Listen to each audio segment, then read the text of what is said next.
Greetings, fellow investigators, and welcome back to our video podcast, Into the Darkness, where my friends and I play the Call of Cthulhu role-playing game. I'm your host, Tom Rayleigh. Our campaign is entitled At Your Door. It was written by Ellen Eisenville, Mark Morrison, Barbara Monowee, Chris Adams, Scott D. Anielowski, and Herbert Hike.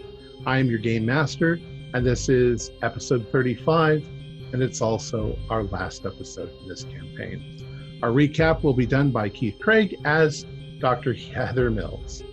So without any further delay, let's continue our journey into the darkness. Heather? Well, Dad, it's Heather.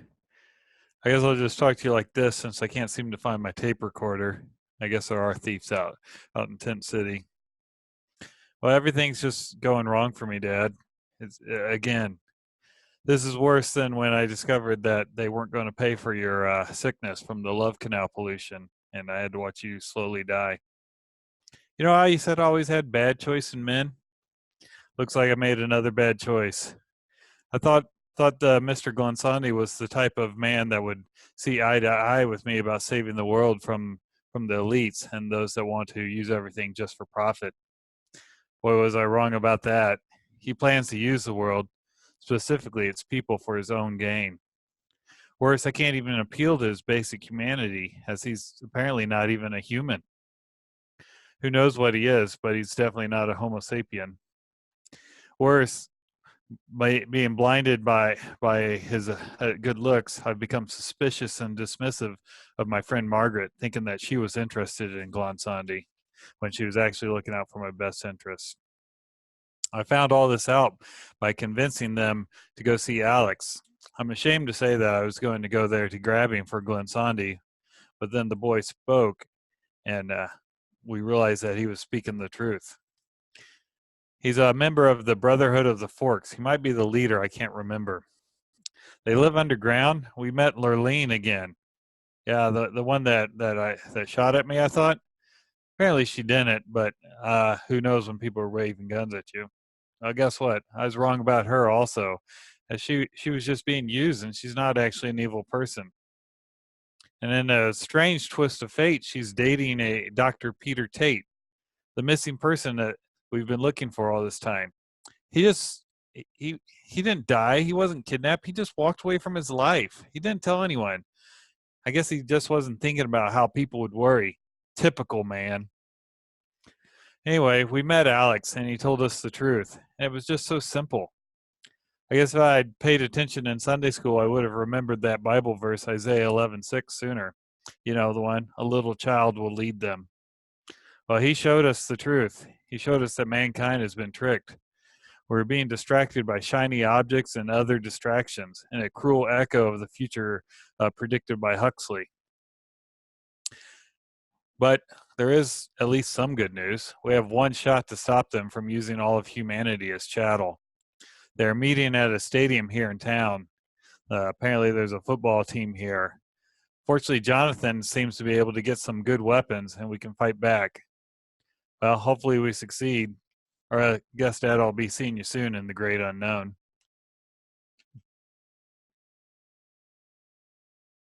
All right. So you are currently at the James Rolfe Square station. Plans are being made to relocate Alex to a safe place. Apparently, there are a number of brothers living in the basement of the St. Bart's Catholic Church. They think that's a fairly safe area. They haven't seen any patrols. It'll be a little tricky getting there, but they can go in the evening in the dark when the patrols could be easily spotted.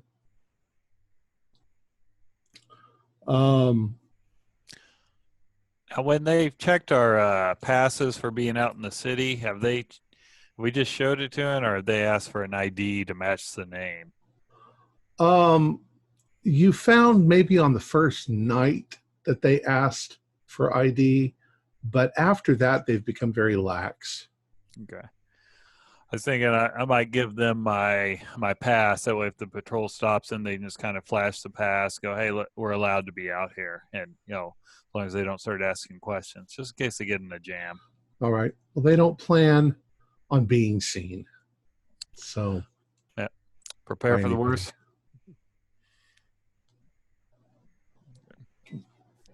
Go ahead. I was speculating, asking some of the brethren who've explored. I wonder whether because we're in a subway station, if there's a good underground route to the stadium, or whether we should just go overground. The stadium's actually not that far. It's maybe a mile from your current position. And there's no power between here and there, and since it's bedrock, there's probably no train. Yeah, I don't think there's a train going directly to the stadium. You normally would have to take a bus to get there. You have been given a blueprint of the stadium, sort of a rudimentary one based on a pamphlet that somebody managed to procure of the stadium. The stadium is actually dug into the ground. It sets only about 20 feet above on the edges, and then it dips down into a basin into the ground. There is a parking area, and there is a vehicle tunnel that leads down to the floor. Most likely it's going to be used for any kind of vehicles that are delivering people to whatever this event is. There is no electricity in that part of the city, so if there is electricity, it's being done by generators, which also means that the parking lot will be pitch black. There are, of course, security fences and so forth around the whole perimeter of the thing. But since the meeting is set for tomorrow night, most likely right now, they're prepping. So they may be just workers setting things up.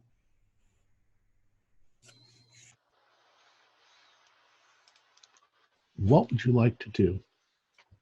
We'll say that it's, just for the sake of argument, let's say that it's 6 p.m. Now let's say that it's 8 p.m. because it's still light out. It's summer, fall. Right. Well, we want to go scope it out. I think the only way we're going to know, I mean, it's not a huge group. It's a couple dozen people. Mm-hmm. So the only way we're going to know where in the stadium to expect them is to see what's being prepared, right? Yeah. Yeah, hopefully on the field or maybe in one of those luxury boxes, I could see it. Right, but they're kind of far from the action for such a small event. Who knows? Maybe they're at the 50-yard line, or. Well, their note said that one of those Chthonians is going to be there. So. Oh yeah, then yeah, probably. We don't know how much space that's going to take up. Right, they might want to be well back from that. Yeah. If we plan on planting any devices or leaving any caches, we should plant it tonight. Yeah, I think it's prudent to at least have one. Dr. Leisure, any of your surprises capable of being radio controlled? Or is that just too much tech for our circumstances? Well, if we had... I mean, 2 walkie-talkies? I don't think anything gets hot on a walk. Well, without severe modification, I don't think enough of a walkie-talkie would get hot enough to set it off. Right, even if there were 2 wires, it's just not that much juice. Mm-hmm. Right. Well, after the earthquake, you've got plenty of wire. Just pull out of walls if you need it. I mean, a stadium isn't a monstrously huge building, but it's a pretty big building. Even if there were wires running all over between the seats, you probably would never notice them. Mm-hmm. It doesn't sound like there's going to be so many people that they're filling the stadium. It sounds like they're having some little event. Yeah. And if they have generators, that means they have to be running on diesel or gas. So you can rig something up to them. Well, we can have the generators. If they're setting up the generators tonight, we can rewire a few of those to provide power to other nefarious devices. Yeah. Speaking of them setting things up tonight, I wonder who the staff is for an event like this. I have Yeah. this creepy feeling that they have filed teeth. Oh, I hadn't even thought of that. On the guest list, didn't it say military is involved? Yep. There is a brigadier general. There are a couple of senators and members of the House. Senators, House members, and brigadier generals do not travel alone. Yes, I suspect that the personnel that we would run into more often than not would be, I suppose, chochos, but also grunts and fatigues. Chocho's probably catering it. They'd probably be set up inside.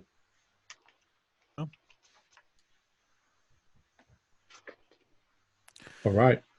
After all, the Lindsays and the Chthonians like the same kind of sweetmeats. True. Heck, we might even have Secret Service there. We don't know. It's not Maybe. a good. not But a we're good- going to go and check it out now? Yeah, I think we should. I mean, we can speculate. Also, if you have all night, you can make more than one run out there. It's only a mile out, so Yeah. you can Yeah. check it out and then Get the lay decide of the what you're going land. to do, and then. All right. So we keep jumping places. Okay. Yeah. It was just me. I was like, what? Where are we now? 6:14.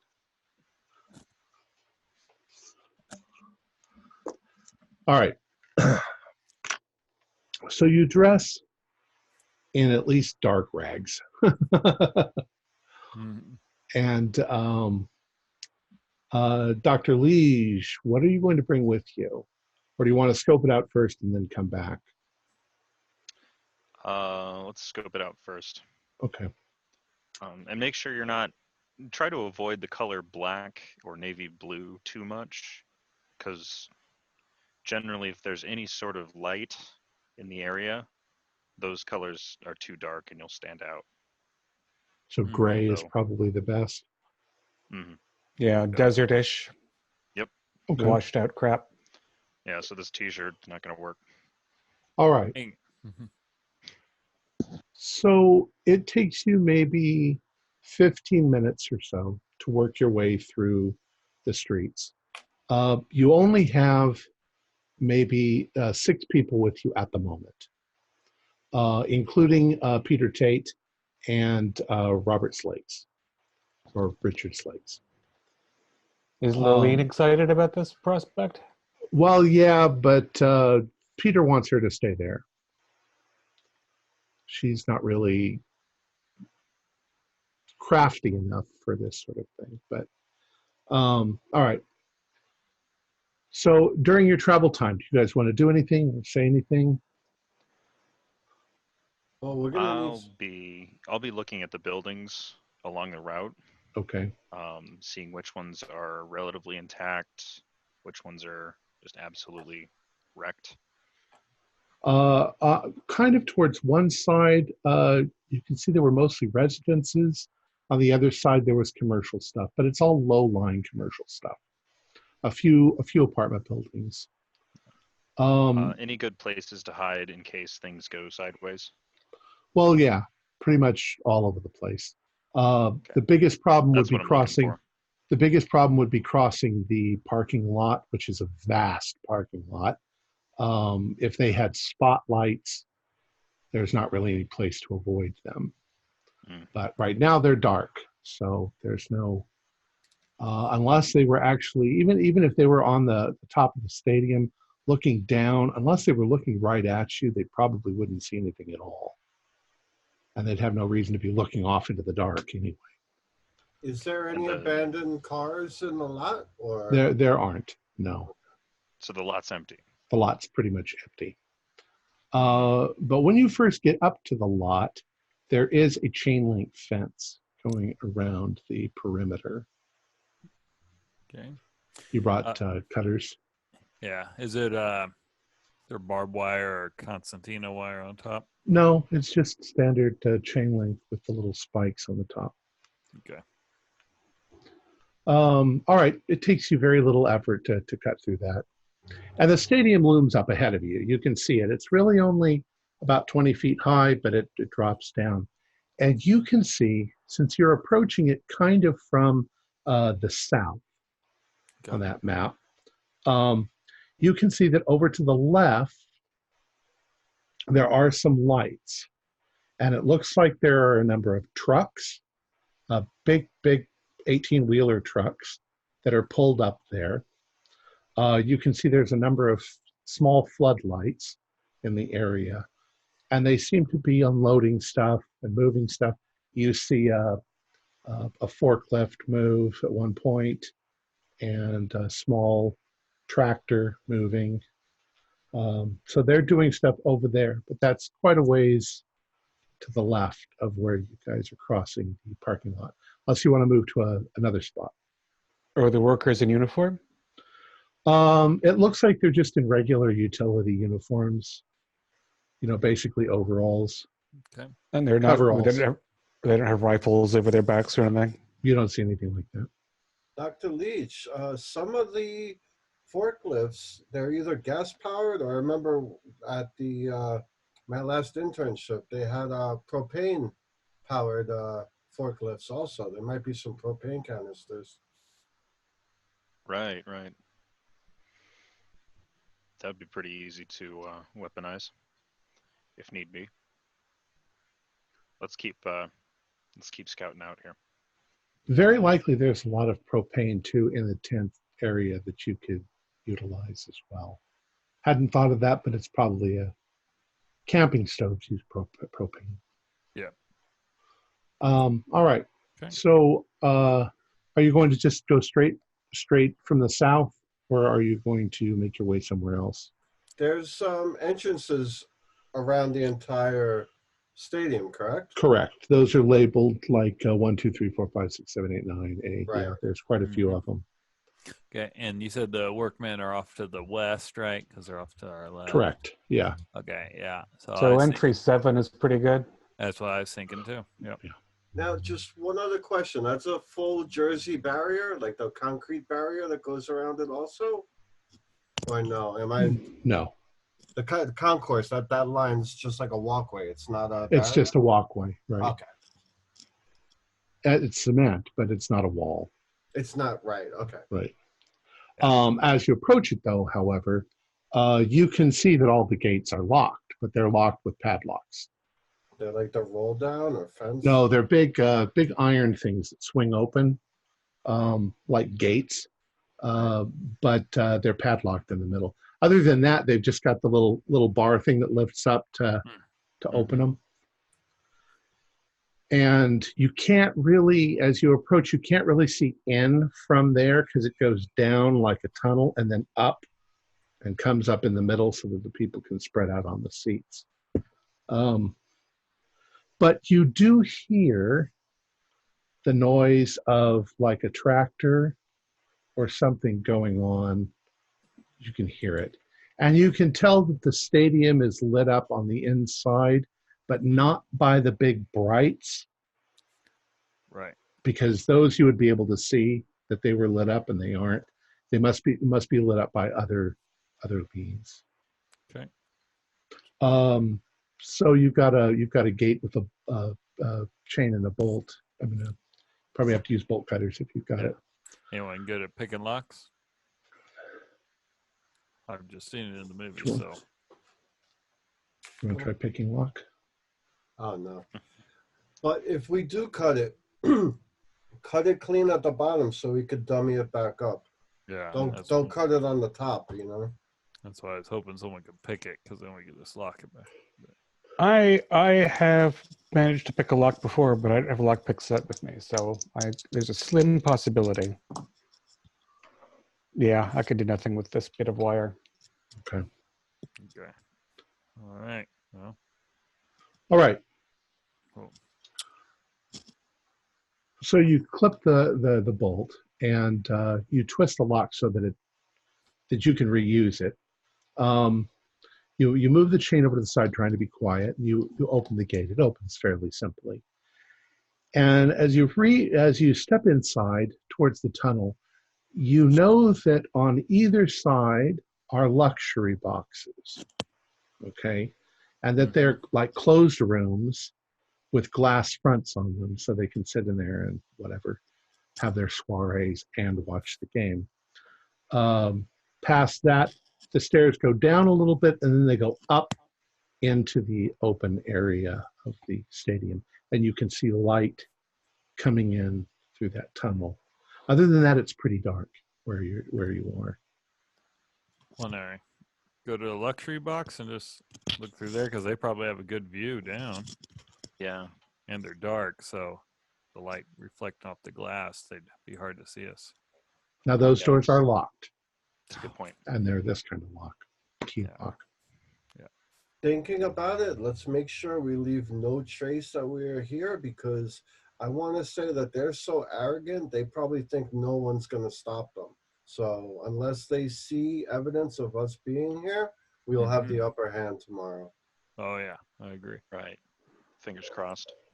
The separate sections of seating, those are short concrete walls that make it a little. Yeah, very short, with iron railings on them so that people don't fall forward off the thing. And the seats inside are just your regular fold down. Correct. Easy wipe. And they're not. You don't have a staggered stadium where you've got people up here and people down here and people down here. It's not that big, but it goes up. It's fairly simple. They don't have huge football games here. Right. Yeah. It's just the squatches after all. Right. Yeah. So peering out from the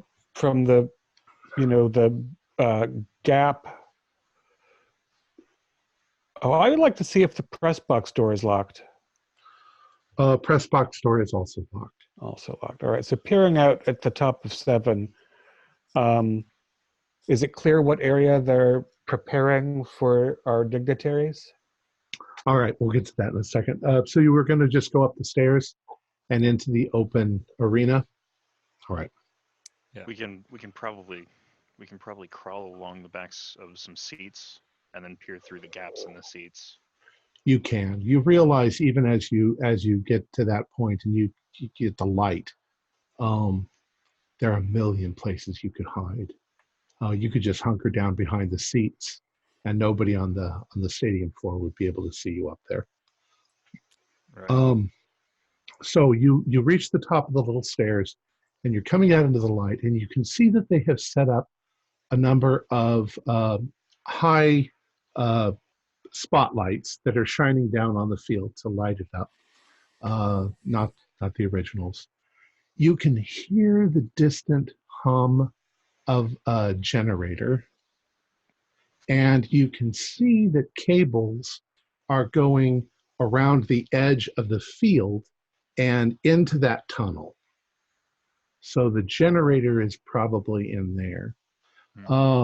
Does anybody have any kind of military background or anything like that?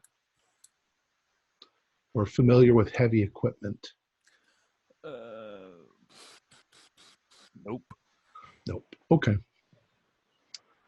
Now, the cable's going into the tunnel that goes to the western parking lot. Correct. Yeah. Okay. I have electronics and electrical repair. Well, go ahead and do that with a penalty dice. I failed on the first roll, so. Okay. Yeah, well, it's a generator. You just don't know what kind of generator it is. Now, you're talking to the left where it says office locker room and stuff? Is that what you mean? Correct. Okay. Most likely it's down in that tunnel. The tunnel that goes back up. It would make sense because that's where the vehicle entrance comes too. That's where they would have brought it in, right? All right, so now the field itself is very odd. There are a number of crews of workers. On the east end of the field, filling maybe 1/3 of the whole field, they are digging and creating a miniature forest. They're putting in trees and sago palms and ferns, and it's actually kind of pretty, but it's bizarre. They're digging up the field to plant a miniature forest, a thick forest of plants and trees. There's a second group, and they have a small crane that is in the center of the field, and they are currently unloading from a truck that has driven through the tunnel a huge black rock. It's about 10 feet across, maybe 5 feet wide. It's irregular in shape, and they are setting it in the dead center of the field. On either side of that, they're setting up some very strange things. They're setting up poles that almost look like they're made out of gold or brass. And on the top of these are hooks. And as they are putting them up there, they are hoisting up large bird cages. I mean, big bird cages, like cages large enough that you could put people in. They're hanging them up there. On the western end, they have set up a kind of pavilion, and they have long tables on either side, and they're setting up spectator chairs. And it looks like there's going to be an area where they have catering. They're not pulling out any of the food at the moment, but that's probably another thing that generator is doing, is keeping the food cold.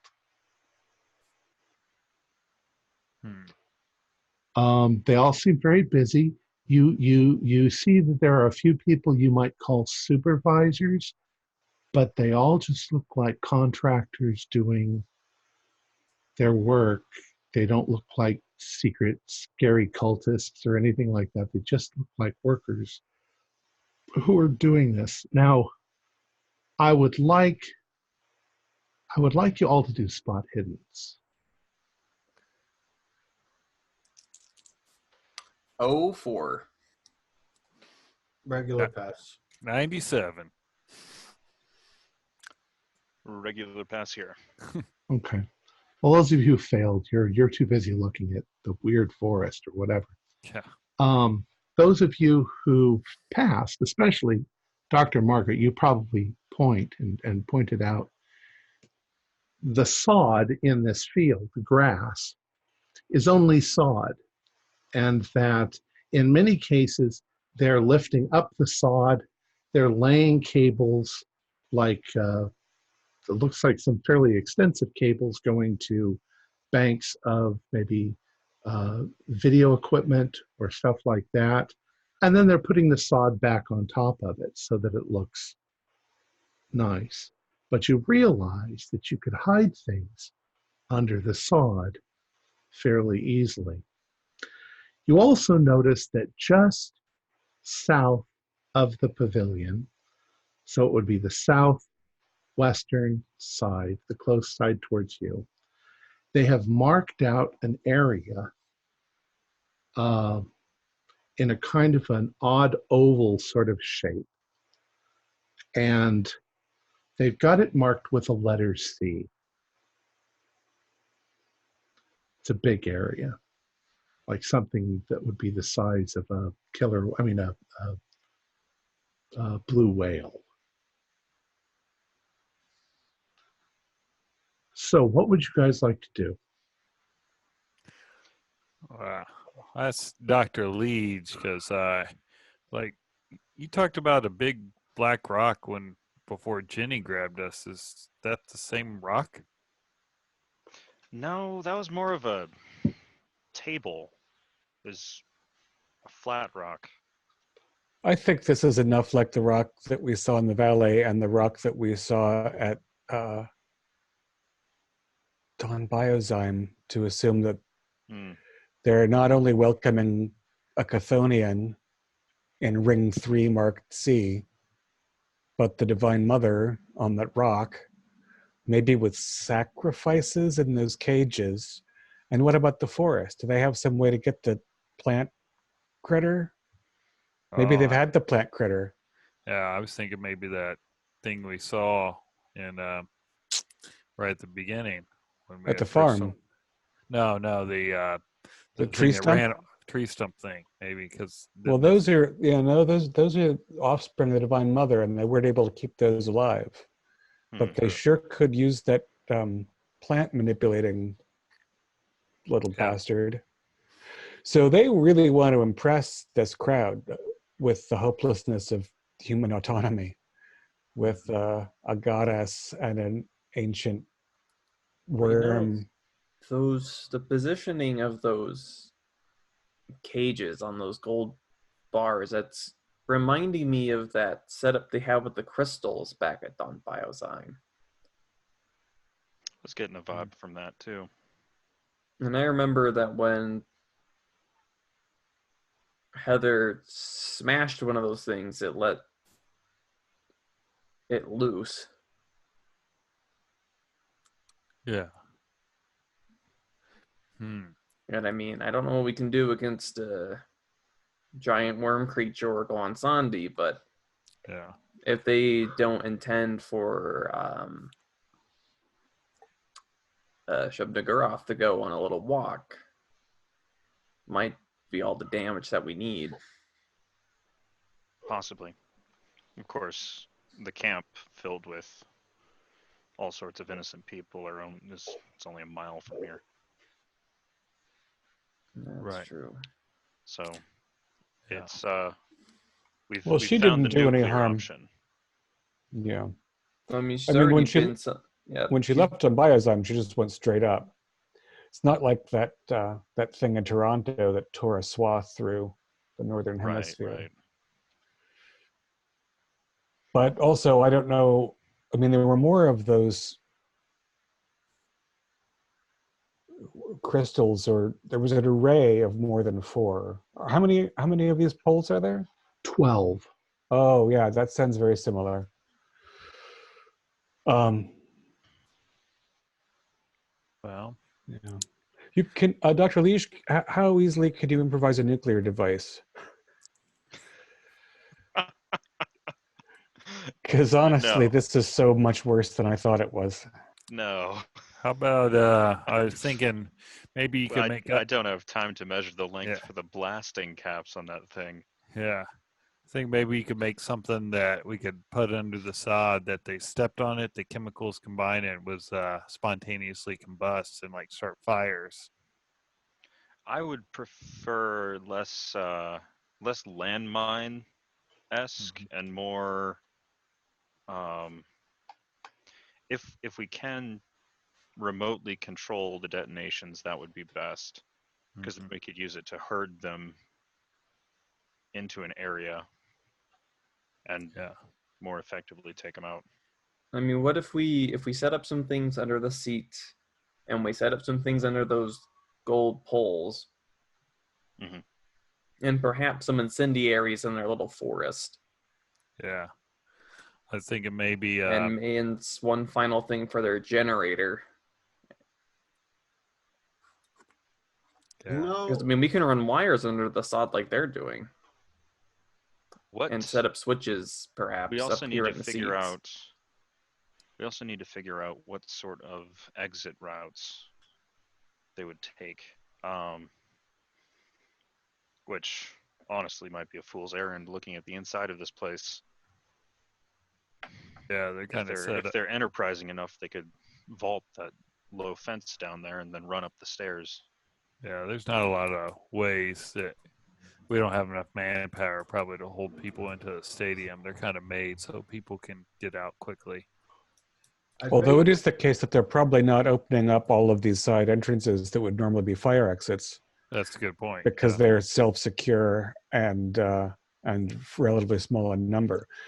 So we presume they'd probably be going out toward the west. Yeah. And if we could drop part of that tunnel, that would definitely hem them in. But Alex also wants us to learn what they're planning. Right. So it's not just enough to trap them or eliminate them, although that is my heart's true desire. Yeah. I think Alex needs to see this place because it's not that busy right now. He might be able to glean something we're not. And B, I think all those people that went into that pit are probably underground here somewhere. That's going to wind up in those cages. I think the people who went in the pit are already being digested. For their sake, I'm hoping that they're no shortage of people for them to steal. I mean, it's a ruined city. They could grab any 12 patsies. They could grab 12 every night, and we wouldn't know until. Yeah, who could catch up? Yeah. There are no people here who look like children. No. I trust. That's good. In fact, you don't see any females. They're all men. They're all not necessarily clean cut. They're just blue-collar workers. I mean, you don't know if they are involved or not, but they don't look like anything special. Everybody do a listen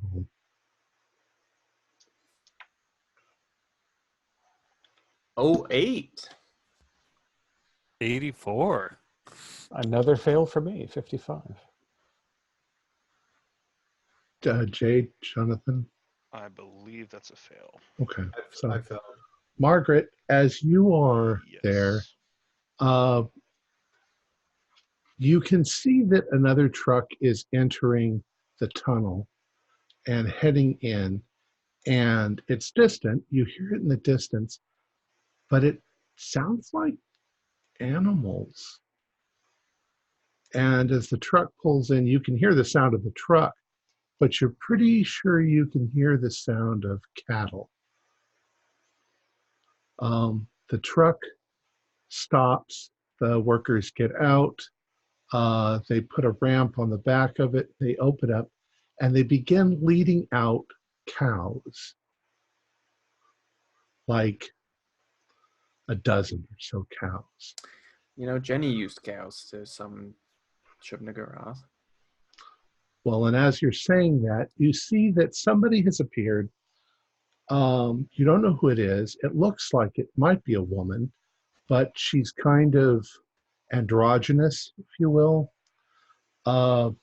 And she's talking to the guy who's unloading the cows, and they begin to lead the cows towards the altar stone.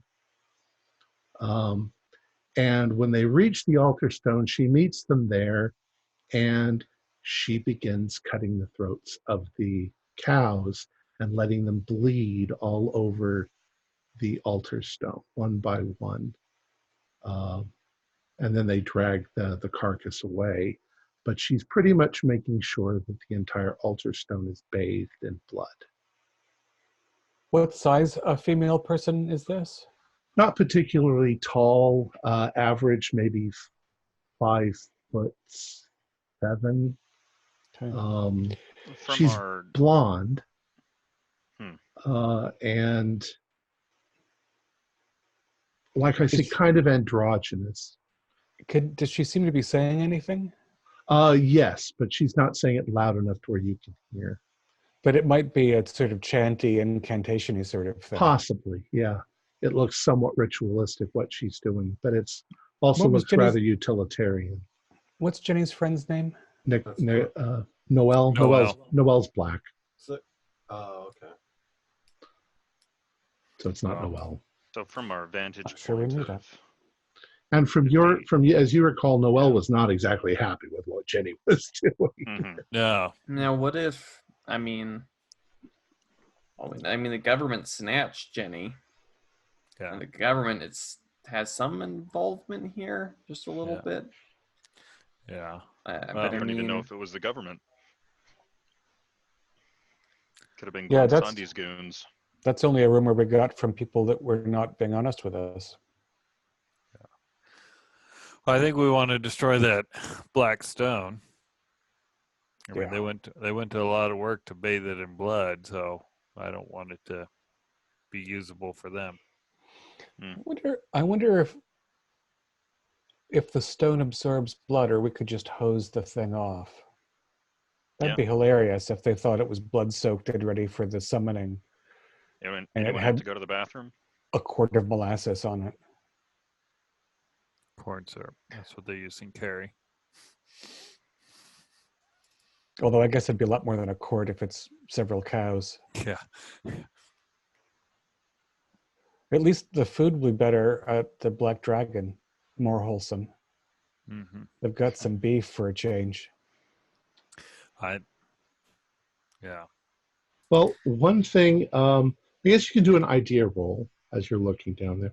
Just Desmond, because he sort of said something. 42. I have an idea. It's a regular idea. Your idea, it's kind of been stated before, but this looks like a catered event.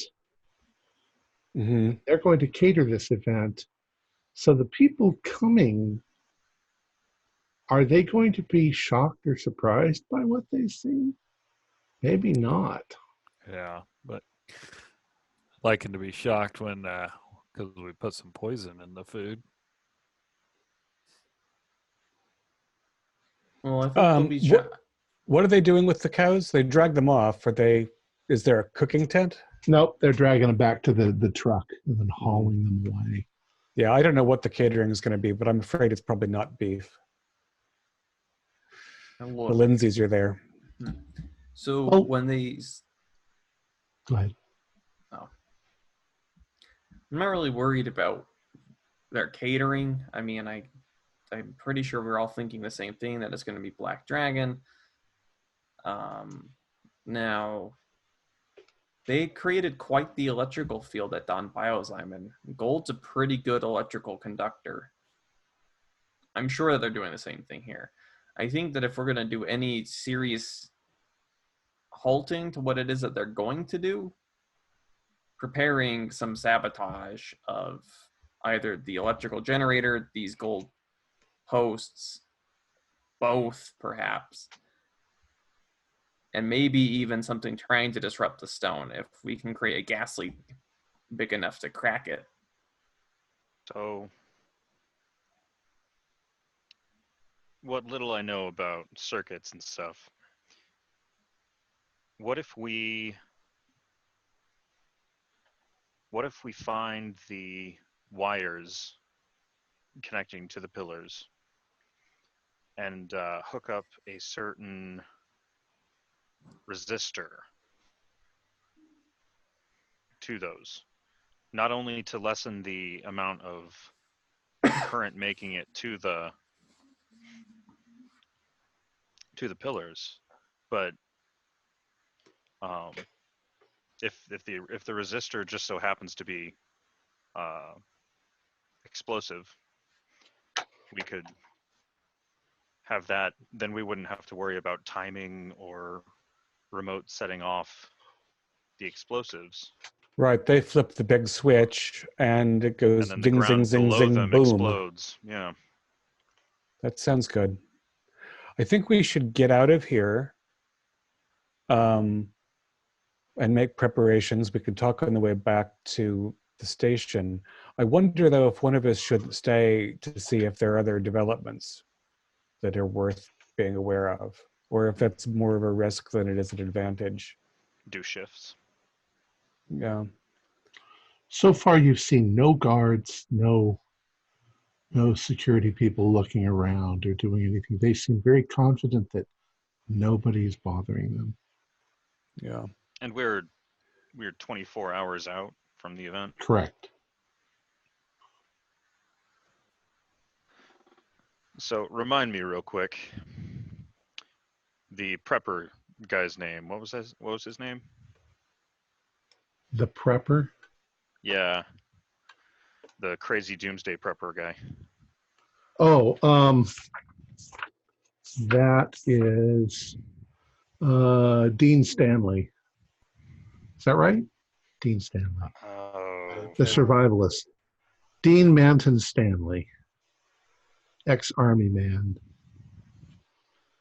Yeah. Unless I gave him a different name. Who knows? That guy. Yeah, that guy. Hey, guy. But I think the question is going to come down to: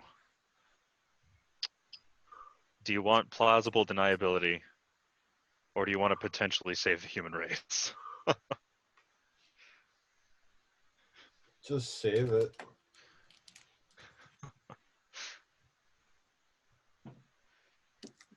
I have a feeling of impending doom right now. Right? Yeah.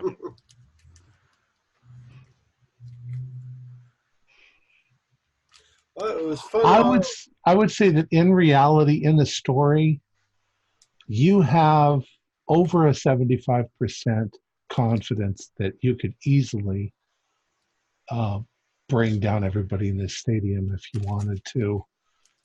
If those people leave and they leave that field unattended for any length of time, it wouldn't be that hard. We need like an hour or something, and some extra cabling. Don't you have that like a rocket launcher or something also? I don't have it. Anti-tank. Yeah. Yeah. Right. I don't have it. You have a crazy Stanley's got friend with some good weaponry. You've also got the dish thing, surveillance, to listen. Yeah. To things going on. Well, he's got that. Yeah. So you have to go back. He gave you night vision goggles? Just an optic, a scope. Just a scope. Now, if there are probably some fairly heavy cables that they're lying under the sod. Yeah. If you just took a hatchet to one of those and exposed it like 50% when it wasn't live, of course, then when it was turned on, it would be pretty messy when it was turned on, wouldn't it? If you took a heavy cable and cut it halfway and expose it to sod and earth, I mean, it'll short, but it'll probably also cause an incendiary response in the immediate vicinity. Yeah, but I'm thinking that we want to splice in our own overcharged capacitor. We're not playing at the moment because we're waiting for Heather, but you also don't want to sabotage everything and then they have to postpone the event. Yeah. We want to make it appear as harmless as possible. Right. We don't want to break stuff. The trap. We don't want to. Yeah. Yeah. And then you want to have your trigger ready to go, because you also got 40 guys with you that can hide up in the stadiums with assault rifles. Yeah. Grenades, assault rifles. Oh, that's a good point that I hadn't considered. We don't have to. We can question them after we break stuff. We don't have to get the truth out of them and then set off the explosion. Well, we get that listening device. No, we can blast everything to hell and then catch a couple of the survivors with a lot of armed. Right. Oh, if we get the Lindsays alone. I didn't say it, but what I neglected to say, they're also setting up kind of a podium. Uh-huh. So they're obviously going to. So there's on the west side, there's the seating and then the tables and then a podium so that people in the seats can look at the show of the goddess and the worm and whatever the hell's in the forest. Now, oddly enough, do Do we burn then pillage, or pillage then burn? It's the old question. How about letting some of the red shirts know that once shit kicks off, maybe disable the head honcho's vehicles or something, so that at least we get a leader. Yeah, Yeah. actually, as soon as they start up the band, we should take all the ignition cables out of those cars. I'm doing this rather crudely. The other thing that strikes me now is that regardless of who we capture and who we let escape, we have to try to kill Glonsandi. Yeah, Glonsandi dies. If it's killable. That's what I was gonna say. We don't even know Like, what the hell. that's what we got the rocket launcher for, or the anti-tank weapon. If it bleeds. We don't know if it bleeds. We know it can punch a scary. Yeah, so don't let it within giant. punching range. Yeah. No, that's. I wonder if your crazy friend wants to come and save humanity. Okay. Okay, so that's kind of the setup of the field. There's the pavilion with the podium and stuff. There's where Sia's marked out. There's the altar. There's the cages going off like that. And then there's the forest. Yeah, it really looks like they're trying to wall themselves in to protect from whatever's going to happen on the other side. Yeah. And don't forget, we have the endurance chant too. One last time for once more to the breach, my friends. Yeah. What if we It's the endurance get chant. yeah. In What the if we get our presence 50 of the plus divine. What if we get our 50 plus mooks to do the chant too? I don't think that we should be doing anything that draws upon Chubby when Chubby's a big centerpiece of this. Chubby? How dare you? Chubby. How dare Desmond. Thinking Not all of us have drank the. Well, Jade, I guess it's will not you talk to these Kool-Aid, people? I know, come on. Not everybody's drank the Chub-Aid, okay? If they're calling her here Yeah. like they were at the other spot against her will to milk her. Oh my gosh, this thing does not care. Whatever they're bringing in the forest, they're more afraid of than they are of Shub-Niggurath or a Chthonian. Yep. And that's bad. So Yeah. Do we the want generator cable is going through their little walled off area, right? Yeah, it would It's be coming from going. behind. Yeah, It's not so coming from the forest side, it's coming from... Yeah, it's coming from the tunnel side, not the forest side. Yeah, like that. Okay, From awesome. something in the tunnels. All right, yeah, And that then pavilion's. And it's going That past the pavilion's going pavilion up. under the sod, it's going past the pavilion to the golden Right. cages. We could blow that. No, pavilion there's nothing sky going. high. There's nothing going to the golden cages. The golden Oh, cages okay. are not wired at all. No, but they're cemented in. The Okay. bases are cemented. Yeah, They look. They're like the size of street lights. I think we should. Is it? Do you think it's kosher to use that map in game? What, this? Yeah, because I was picturing it very differently. Like I was doing a little sketch on here, and I thought various things that are totally wrong. And Margaret, I know at least, and I were assuming that the golden cages were wired because I thought that Golden cages are kind of like that. Yeah. Mm-hmm.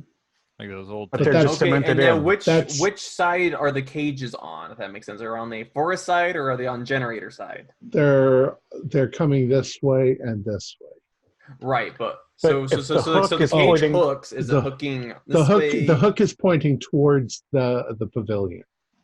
So the cages are on the pavilion side. Right. Mm-hmm. They're not for the forest creature to grab, but for perhaps a Chthonian to grab. Yeah. Or perhaps for just people to sit there shrieking because Yeah. who knows what we're dealing with. How Maybe much of this do we want to include in the recording, though? Because I feel like this is all information that people... Well, I've actually got another map that I might show, but Okay. I don't want to show you yet. You're right. Yeah. Aw. Actually, there's probably no reason to show it to you But if I showed it to you, it would give some stuff away. So. Right, yeah. We'd be like, oh. What if I keep one eye closed? What do you mean that's where Glenn Sondy saves all the characters? Hope And springs eternal. this is where Glenn Sondy professes his love for Dr. Mills and decides that humanity isn't worth sacrificing because of his deep, like, wow. It's all just a YouTube wedding marriage proposal. Yeah. The lights go off, Shub Niggurath comes up, the forest bursts into flame, and he opens up the giant box. Yeah. Heather, would you do me the honor? It's just Finley and his wife renewing their vows. Yeah. Ugh. All right, let's go ahead and start again. That was a 15-minute break. Okay. One, start. All right. So you guys have scoped out the place. Was somebody going to stay behind while the rest go, or were you all going to go and come back later? I mean, if someone stays behind, do we have how far does their walkie-talkies reach? Because like if you guys take off, and someone's left behind, It is only a mile. Well, Yeah. you don't want to use your walkie-talkies because they'll be able to. They might hear you down right? in the stadium. Here and Let's say that a couple people are going to stay behind because they want to find good vantage points. We can get a couple of the brethren to stay behind, perhaps. Yeah, they would like to That makes figure out, because they're going to get like assault rifles and position themselves at various places in the stadium. Are you? I'm not going to say anything. It has to be your decision on things to do. So. I was thinking maybe we'd want to. This might be way out there, but maybe get some Roundup and poison that forest tonight too. no, we don't want to do anything that's going to cause them to postpone. They might just think they planted it wrong. But they'll Still postpone. They'll postpone. Yeah. We don't want them to do that. If we're gonna do anything to the forest, my vote is something more of a fireball, throwing the forest to the ground. But we have to trigger that once they're already underway. As somebody who has studied biology and ecology extensively, and the destruction that mankind does to it, is there anything about the ecology of that little pseudo forest that strikes me? Does it represent like, that looks like an island in Bali, or this is the perfect place to grow a fungus, or No, not necessarily. It looks like they got trees from a local nursery. it's just a little fake biosphere for the Right. But for the they've gotten mostly, there's no dead-leaf plants. They're all in full growth, but most of them are fairly large. It's like they brought in a lot of large trees and then filled in with palms and ferns and stuff like that.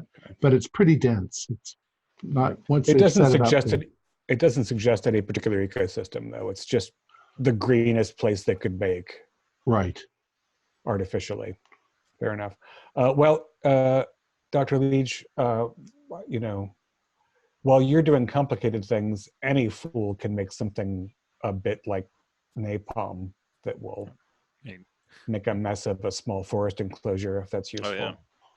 In fact, if we can nick some of those propane tanks, then Yeah, I mean, we can make all the easier. Molotov cocktails easily.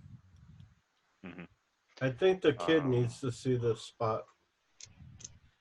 What insight is he gonna give? He's not like, he doesn't have some divine insight, Jade. I mean, Yeah. He's special. he's a 10-year-old kid. If he's gonna glean anything from this, seeing it, a picture would suffice. Also, let's talk about Alex for just a moment. He is a 10-year-old kid. He sees things clearly, but he doesn't have advanced strategic knowledge of how to do things, because he's 10. But if you started teaching him that sort of stuff, he would get it completely. So yeah, Right. there might not be any reason to bring And him. I'm but sure he's not like some great occult scholar. he also has like curiosity. His curiosity is almost insatiable because everything is wondrous to him.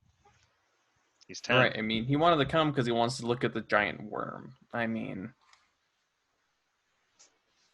yeah. On the other end of that, he did have insight into Glansanti, which appears to you as a normal person, but apparently it doesn't appear that way to him.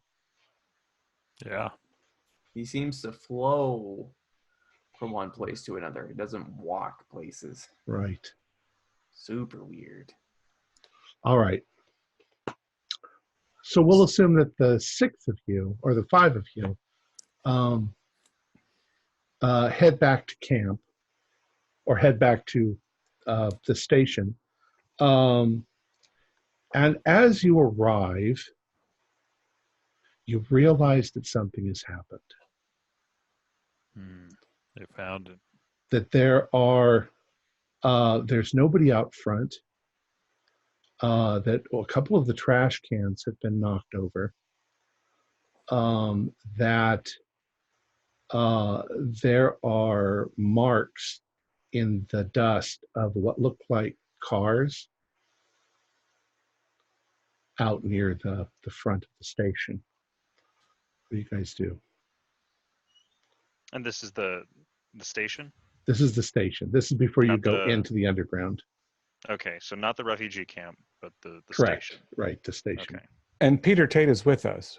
Correct. So is Richard Slakes. Okay, so Peter, Richard, this looks disturbed.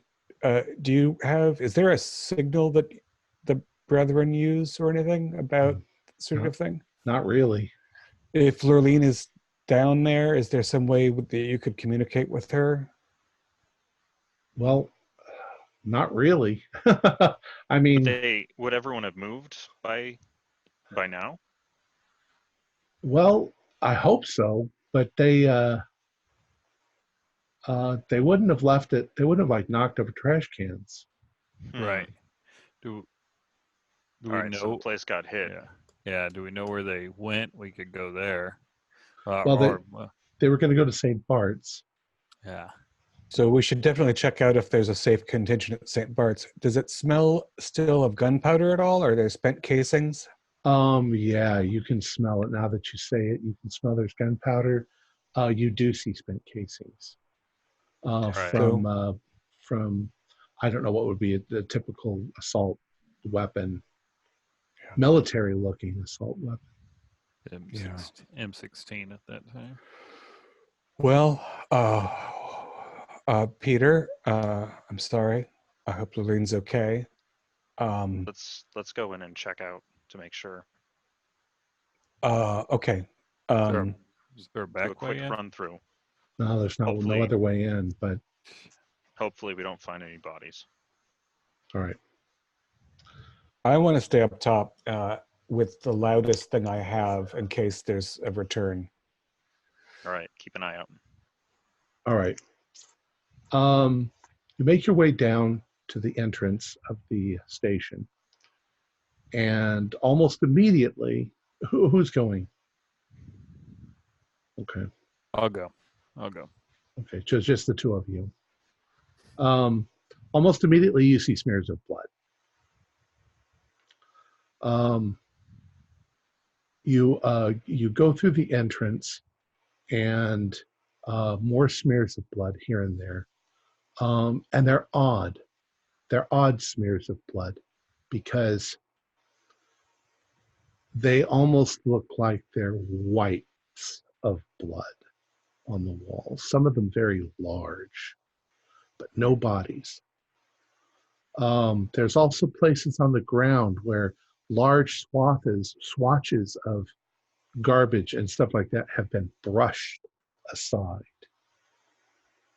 as if they were they were all on a carpet. The carpet was moved aside. Right.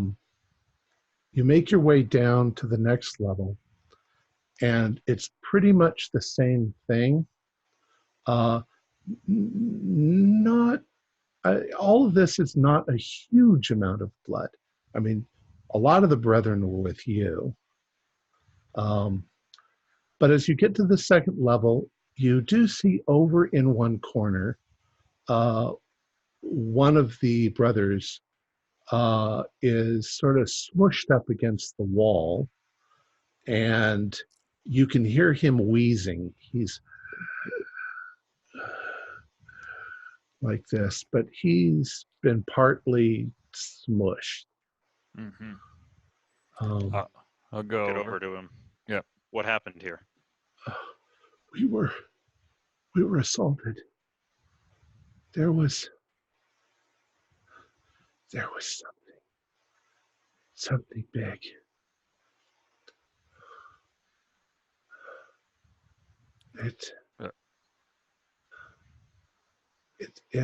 It was big. Alex is okay. Alex got out about 15 minutes before. Good.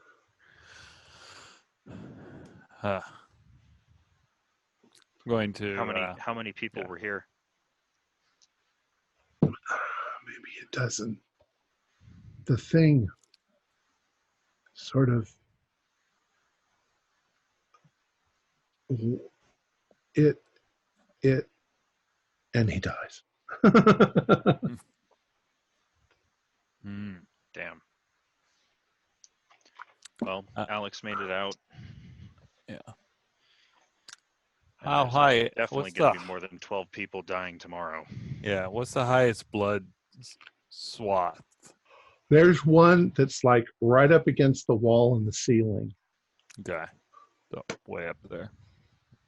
Now that he said it that way, you get the impression that things were just smushed like flies and smeared. Yeah. Think Big Jenny? I don't know. So there's no handprints. Oh. Well, who knows how she looks now? She's growing extra arms. Is there anything print-like? Okay. Just huge swatches that have seemed to have been brushed aside. All right. And is that as far as we can go? Yeah, it's pretty much as far as you need to go. Okay. And there are spent cases of ammunition, military grade ammunition. And the Brotherhood didn't have M16s and stuff. Okay. All right. No. Good. Just confirming. All right. Shit. All right. We need to make sure. We need to check on the alternate location. And we need to make sure that we aren't followed when we do so. Yeah, I was going to say, is there a reason we got to go to the alternate location? Because I'd hate to lead in Yeah, there. that's fair. Of course, if anyone was taken and interrogated from here, how many people knew the alternative location? Probably not too many. Yeah. It's not like they shared it with everybody in the room. They just... Yeah. Yeah, if this conversation continues up when you guys get to the surface, I'm going to say there's no way we should go anywhere near St. Bart's. I mean, for all we know, there's a chip in one of our heels. Like, they have enormous advantage over us technologically. How did... oh, sorry. No, that's all. I just think we should coordinate with the few that we have and not count on the 40 brethren with assault rifles. We can hope for them, but I think we're on our own. How did Alex describe Glenn Sandy's movement? Flowed. Like he was constantly having to reform himself. And look, I mean, yeah, the intense. I think I know where you're going, Jay. That, I mean, we saw Glenn Sandy, destroy that creature with his bare hands back in Canada, back in Toronto. Yep. I mean, I would like you all to do a spot hidden. It's not for an immediate thing, but it's for that incident back then. And tell me if any of you get an extreme. I will spend 3 points of luck to make it an extreme. Okay. And I will not spend 3 points of luck to make it an extreme. I will not spend 26 points of luck to make it an extreme. Margaret,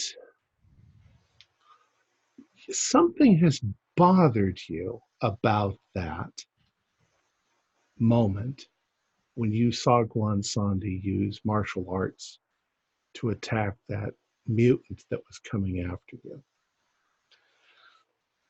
You've dismissed it as an optical illusion. You've thought what you saw couldn't possibly be real, so it must have just been a trick of the mind, a trick of the light. But at that moment in time, Glansandi had 3 hands. Because one was here, and one shot out and hit the thing. And it was like a cartoon where they move so quickly it looks like they have multiple hands. That's what it was like. Glansandi had 3 hands. Yeah, not only did Glansandi have 3 hands, he seems to morph another hand. I mean, and it's not like his clothes were tailored differently. I mean, this creature might be, imitating clothes too. Yeah. That clothes might not even be. In fact, based on that, yeah, I don't think it's clothes or even clothes. So, tell me what you're going to give me sort of a list of what you're going to gather together, because we can move ahead. This will be taking place this evening. This will be taking place tomorrow morning and the next day, and then we can move ahead to the evening's events. Dr. Liege, do you think your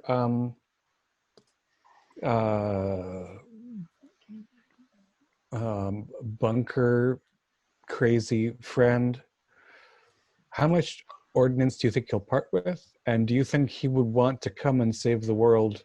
And could he be trusted to not fuck everything up?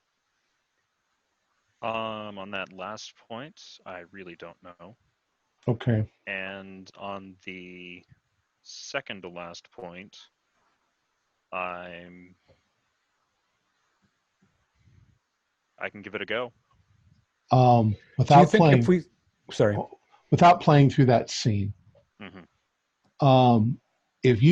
When you go to him, and with the urgency in your eyes and your demeanor that you need these things because something terrible is going to happen. And it's the gray aliens. It's whatever horrible Brazilian conspiracy you could come up with. He gladly lends you whatever you want, but he doesn't want any part of it. And you get the feeling that he's a chicken. Mm-hmm. Okay. Despite all of the shit that he's got. He's really a coward. Can we get sterno cans? I don't see why not. Sure. Okay. Rain Jacket Rita would have those probably. Yeah, people will probably use them to cook in their tents anyway. Right. Mm-hmm. You could make some sort of napalmish cocktail out of that too. Yeah, and they'll be in boxes in the commissary, because how else are they keeping these pans warm? Yeah. Well, anything reasonable, I'll accept. So, except the nuclear device idea. Yeah. So I'd like where to. can we find uranium? Depleted, yeah. Just heavy water. All I need is heavy water. That's been in my backpack the whole time. I think that the Sterno Forest catapult plan is worth an effort, and that way we're at the far side of the stadium. That could be set up at the far side of the stadium, and that can cause a lot of damage to foliage, and then we assume they need the foliage.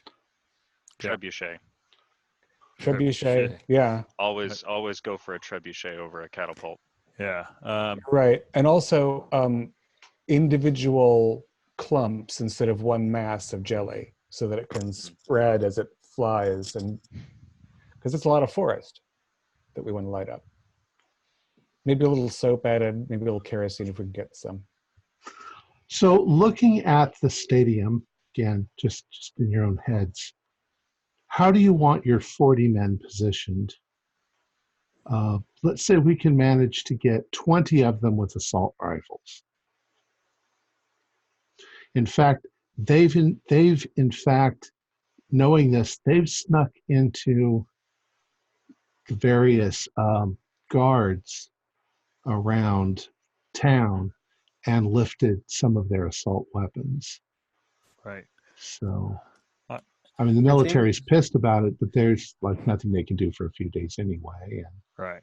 Yeah, I mean, if we're wanting them to shoot at it, like funneling in, I'd suggest putting it into the west where they're going to be headed, because if that forest catches on fire, most things are instinctively want to get away from fire. And so let's make sure everyone is on the same page. Let's have none of our personnel leave through the western entrance that the opposition have been using. So then we can put 5 to 10 reserves out in the parking lot to filter in, and anyone coming through there just fire away. Detained or mowed down at least. And have those same guys disable the vehicles that are outside. Yeah. And well, assuming they have access to the parking lot in privacy at some point. And I like the idea of using something like the ignition cable that we can easily repair in case we want to move. I would say out of 40, even 20 on the western side surrounding the parking lot and moving in once festivities start, assuming festivities start. One thing that's suggested to you is they can cut the locks on a lot of the gates on the eastern side of the place, so that when they want to scatter, everybody goes in a different direction. Right. They can't catch you all, obviously. And can we shim the locks so that they're not specifically cut, but there's something? No, we can cut the locks the night of. Yeah. Yeah, you could do it on entry. Yeah. There we go. That'll work. Yeah. So, and I mean, I don't think that we need half. I mean, if we have maybe 15 of the people with assault rifles in positioned around where the people will be sitting, and then we have the other 5 waiting outside for them, I think that's good. I mean, the other 20 could be manning whatever launcher we devise to spray the napalm into the forest. That should not take a lot of people, and it doesn't require assault rifles. Assuming that we go back we pick up some material, we go and visit the brethren we left behind, and we check, and they're okay, and we ask if there's been any other preparations, and it should be getting fairly late at this point. I want to know how much staff is there and how much access we have to the field to perform our adjustments there. Well, I'm going to tell you ahead of time that by the time you get back, most of the crews are done with what they're doing and they're leaving. And it looks like they're just going to lock things up and go until they're supposed to come back. Do a luck roll for me. Everybody? Yeah, why not? It's more or less Fail. just the... I succeed a normal 33. Fail. Desmond, you happen to be in a corridor, helping to coordinate these people, when you hear somebody walking nearby, and it sounds like a crew person talking together. It says, Yeah, I think we're all locked up now. We don't have to be back until 9 p.m. tomorrow. Nice. Okay.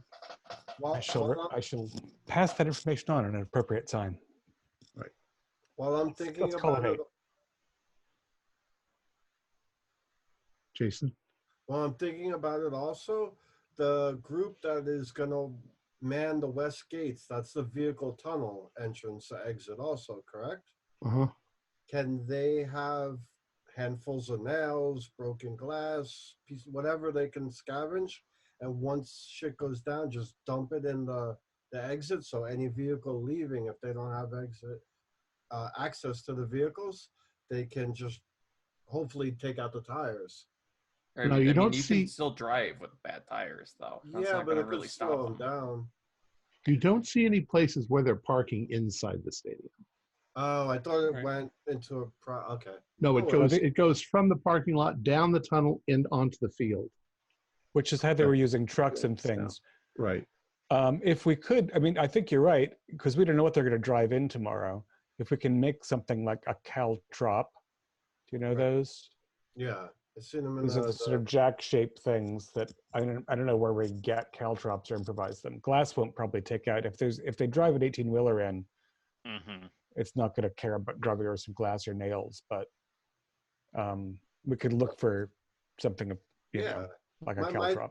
My thought was if you disabled one vehicle, it'll bottleneck the rest of them. That's what I was. Well, getting. I mean, I think a couple of automatic weapons fire taking out a driver would put a pretty good halt to a vehicle. Yeah, I'm That's just trying true. to It's hard to hedge. get out of the tunnel when the driver of the first truck is I on think we need fire. to hedge our bet as best as we can here. That's all. I mean, but once again, we only need to catch one or two of these people. We don't need to catch a ton of them. If some of them get away, that's fine. We need to focus on killing Glonsandi. We want Lindsay. And if we can't capture the Finleys, then they need to go too. Definitely. Yeah, we want Finley, and we want somebody from government, and we want That's- Glonsandi dead. That's what my fear is. If we don't stop, it can't be the whole United States government, but it's this little sect or cult. If we could cut that off, it might splinter the underlings. If it infects the whole government, I mean, the United States, it's the greatest nation in the world. If they're infected, All right. How about explosives? Were you going to plant some explosives? I would like some explosives planted at the base of all of those gold pillar things. Okay. And I'm going to bring some. Oh, sorry. And if there was some way for Dr. Liege to rig up something that would have enough boom to crack that rock. Well, you have plastique. So let's assume that you've wired it up so that if you hit a button, it'll send a charge to all of the plastique under the altar and those things as well. And we're gonna and it's all hidden underneath we're gonna piggyback the wire along their pre-existing wires, so if they suspect anything, it just looks like a wire. Are we gonna napalm up the forest? Yeah, you're going to use sterno or whatever. Mm-hmm. Question now, the final question is, what's the signal? Who gives the signal to launch the attack? I think any of us should be able to do it in case things go south. There should be more than just one person.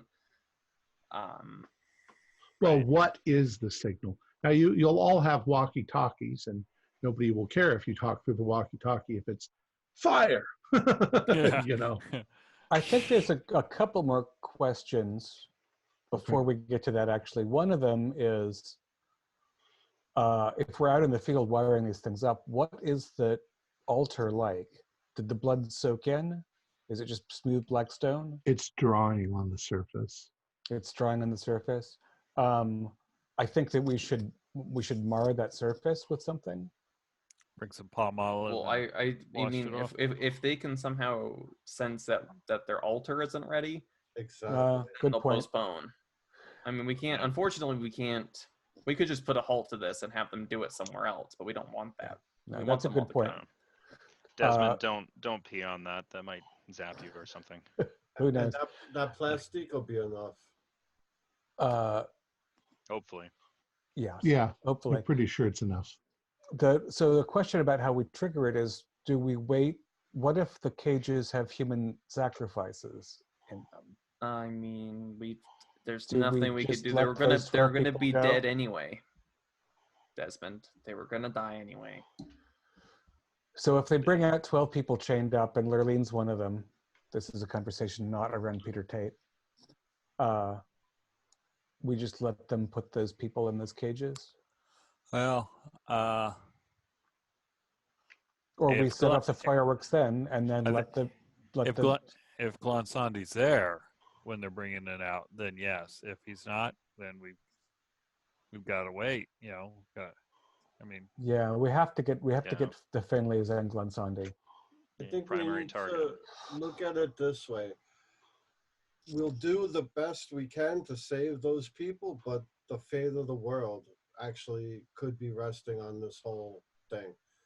I don't want to sacrifice or let 12 people die, but if it saves millions or the whole of San Damiel over there, as opposed to 12 individuals, I don't like it at all, but what choice do we have? But if we do have Glansandi, because the other part of it is also, I would like to save those 12 people. I would also like to stop this before the forest becomes alive, or Shub-Niggurath is risen, or Chthonian comes to the surface. Like, my preference is to let them come in, have a congratulatory toast, and then blow shit up and capture as many of them as possible. sounds good to me. So my preference is for earlier. But that brings us back to the question of what the trigger is. The trigger. If we have a verbal cue over the Open comm, and there's, is Peter Tate going to be taking part? Yes. And Richard Slakes too. So there's 7 of us. Well, So the 7 of us spaced out around the arena, like somebody's going to be able to call for it. yeah, I think that's good. And since it's a football stadium, we should just make the call. We're punting. or why not awake, the call of the Brotherhood? Oh yeah, that's good too. Okay, so we have walkie-talkies. You guys hear this? Yep. So, one click is negative. 2 clicks is confirm. Sound good? Sounds good. And that's after someone says awake. Before. Before. So let's So make sure everyone can see. They do the toast, and people start doing 2 clicks. That they're ready. Oh, I see. It's an announcement of preparation. Gotcha. Yeah, and it's a little quieter than us yelling awake. And somebody has told the brethren not to scratch up their weapons with forks. I know they're a little shiny. Well, they just scratch them up a little on the shiny spots, but not on the important spots. Not the important parts. Well, the black coating's not very shiny. Not the rifling inside. And finally, in what order are we going to have the assault rifles, then the explosions, then the fire, then or what order do you want to do it in? What do you think? I think all together. I'm on board with explosions. Yep. Explosions. Because explosions are pretty good. At disorienting. Synchronizing event. If the pavilion explodes, whoever's in charge of the trebuchet can launch at that moment and light the trees on fire. And then rifles are aiming on stragglers. Okay. There's no trebuchet. Aww. How do you take that into the stadium? It's just Why is there a trebuchet? Hey, listen, So strange. it's decor. It's fancy. Yeah, I it's a figured trebuchet.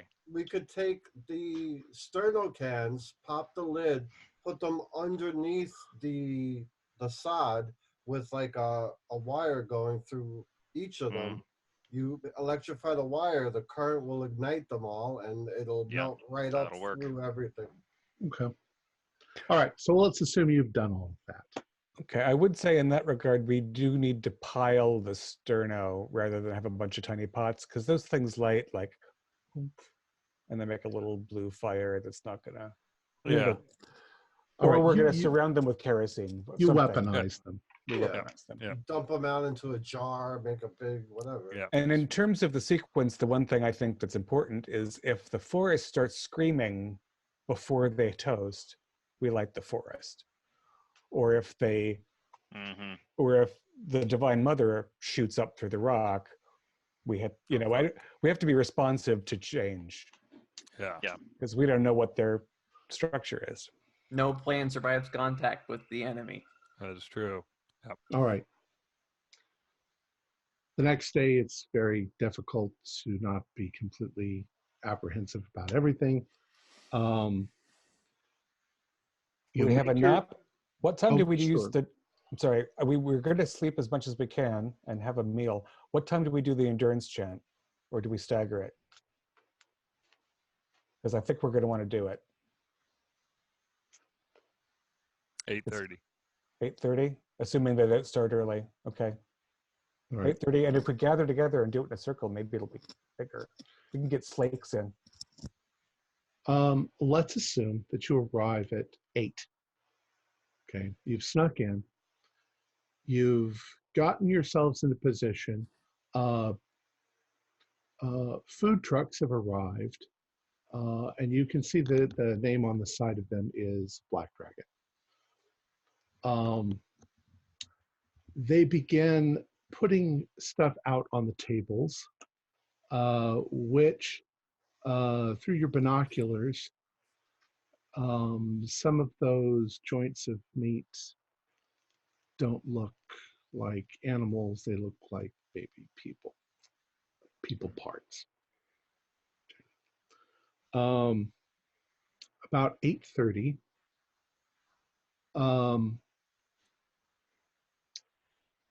a couple of vans arrive, and getting out of the vans are 6 men and 6 women. They are naked. They are fairly good-looking people, and they seem to be in fairly good spirits.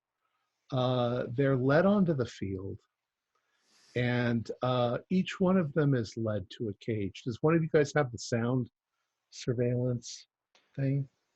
So I would have that, and I would make sure that Margaret gives me back Heather's tape recorder. Okay. And I've got the record button going, Sons of bitch. and I've got the trigger wrapped in tape, so it's always on, and we're Okay. recording everything that happens. All right. We got binoculars.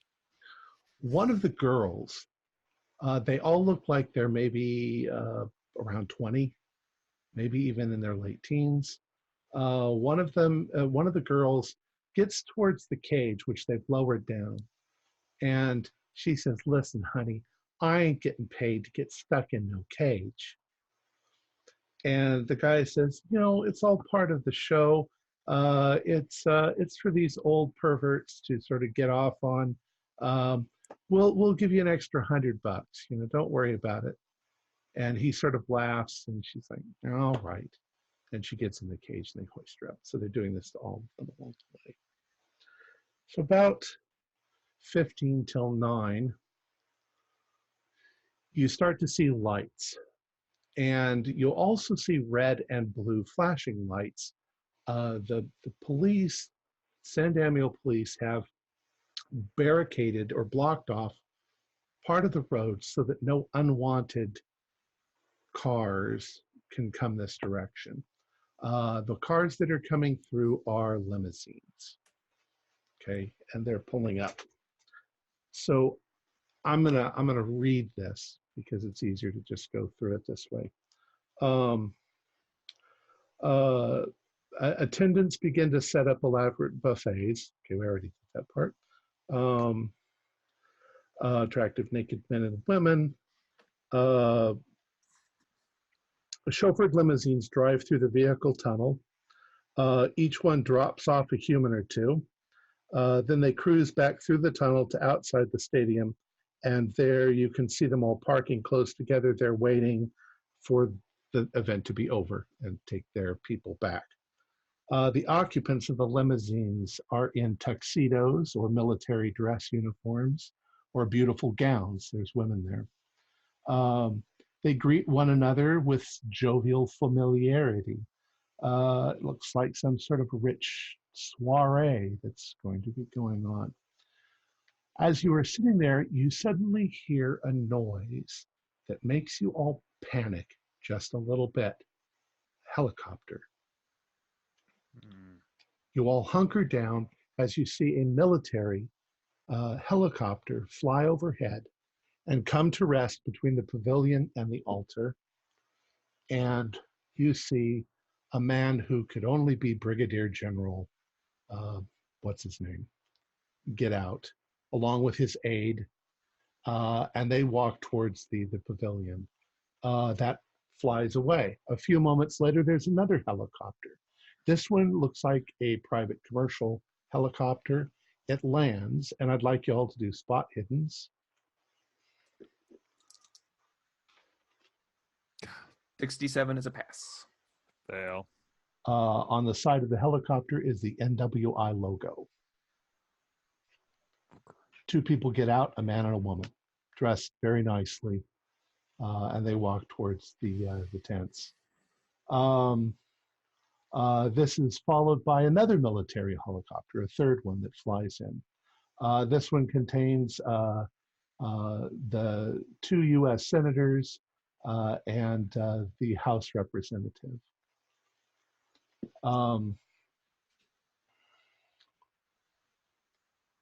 They all start to sort of gather together and chat. So who's listening in? Okay.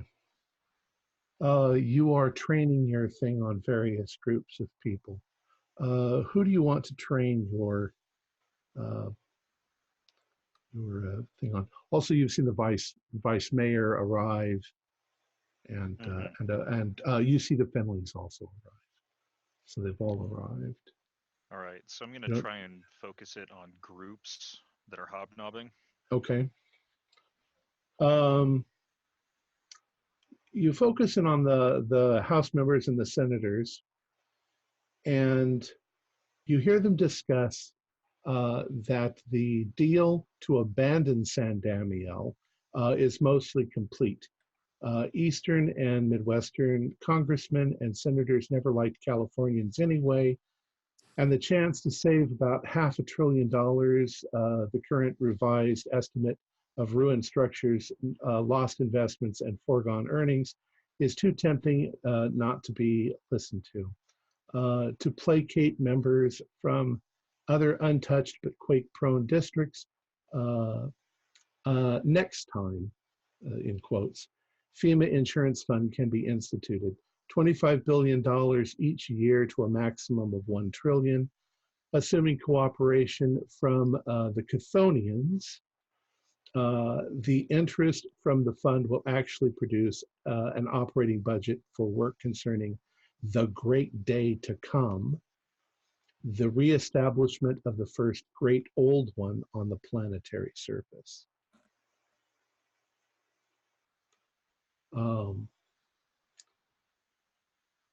You focus in on another member of the government. One of the House members is sort of reading aloud to another one, a practice speech that he'll be making. How much longer shall our honorable colleagues from the Western states attempt to claim that which is not claimable, This nation has poured money into the West, money for a century, always attempting to deny that the desert is not a desert, that water waits where none exists, that the ground is stable where it trembles incessantly. Ladies and gentlemen of the House, I would be the last to deny any citizen the right to live where he or she would, but I request that citizens not send me the bill. And they laugh about this sort of thing that they're doing.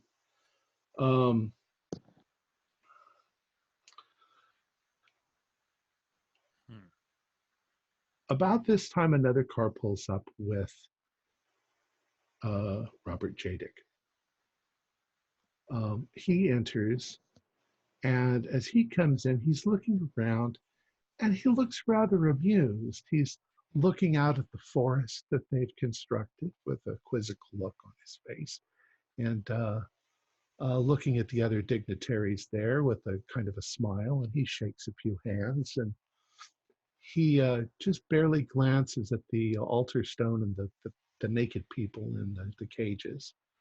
And he sits down in a chair, not really talking to anybody, with his legs crossed, just sort of looking around, bemused by whatever the hell's going on or what they've invited him to.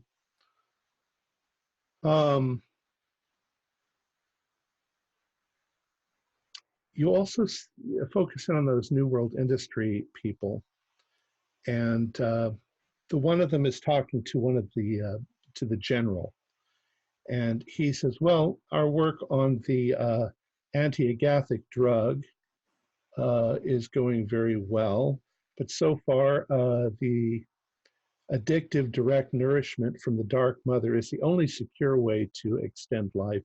Cellular surgical techniques are working, but the subjects complain of overwhelming constant pain. Apparently, not quite enough pain to die, though," she laughs.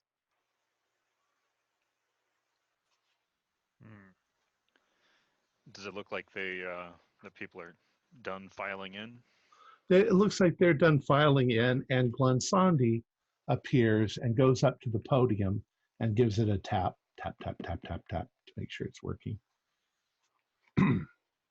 And ladies and gentlemen, please, can we come to order? And you guys are all in position. Good evening, ladies and gentlemen, and honored guests. I'm quite happy with our turnout tonight. We have done the best we can with what little we have here in San Damiel. Considering the importance of this meeting, I am well pleased to see all of you, despite the inconvenience this may have caused you. And we have done what we can to make this a pleasant evening for all. We are still waiting for one of our representatives to arrive, though I am told he shall be here shortly. I am glad to see Senator Peel and House Member Glost in attendance, and Vice Mayor Denny Copeland. All three have been instrumental in helping us declare San Damiel irrevocably damaged and beyond financial assistance. The relocation program will begin moving forward in the next week to move many of the inhabitants out to sunny Jim Canyon, where they can serve to placate those children of the earth that have so greatly assisted us in our endeavors. We have with us one of the chief beneficiaries of our efforts, Brigadier General Wolf Benson, head of the Western branch of the Black Brotherhood, who takes care of all our political problems. And representing the driving force behind everything we do, we have two representatives of New World Industries, Mr. Edward Chandler of the House Chandler, and Miss Clara Donaldson from the Eastern Division. In the past few months, I have befriended a man who has lent his financial clout to this project in the hopes of creating a pure natural reserve where now lie the ruins of this once great city. Robert Jadick of Full Wilderness Corporation is of the same mind as us and is welcomed into our flock, as it were. We also have with us many of the scientists and spiritualists who have paved the way for our enlightened contact with the extra-dimensional beings necessary to bless this endeavor. I believe that the one we have been waiting for is about to arrive. Most of you have not seen one of his species. There is no cause for alarm. Ladies and gentlemen, Shada'a Duka of the Chthonians. And as he says that, you can feel a trembling in the ground, and this area that was marked off, the grass suddenly turns brown and begins to smoke.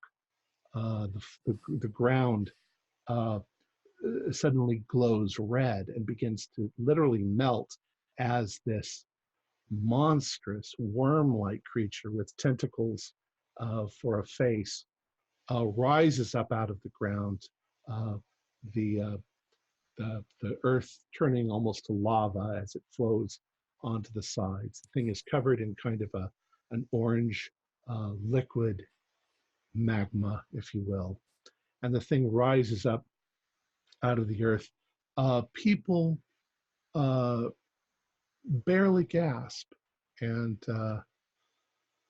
just sort of, want to get a better look as it comes forward. Nobody seems to be horrified or shocked. I think you can all do sanity rolls. Yeah. Like, I feel horrified and shocked. Fail. A 16 is a pass. There's a fail. Just All right. barely passed by 1 point. All right. I think that Click, click. I think that if you passed, just take 1 damage. You've seen weird shit before. If you failed, 2 damage. It's shocking. It's horrible. And that's the thing that obviously has been digging up from under the ground and causing earthquakes. But suddenly, now that the thing has surfaced, Glansandi begins to speak. And before he can get a syllable out of his mouth,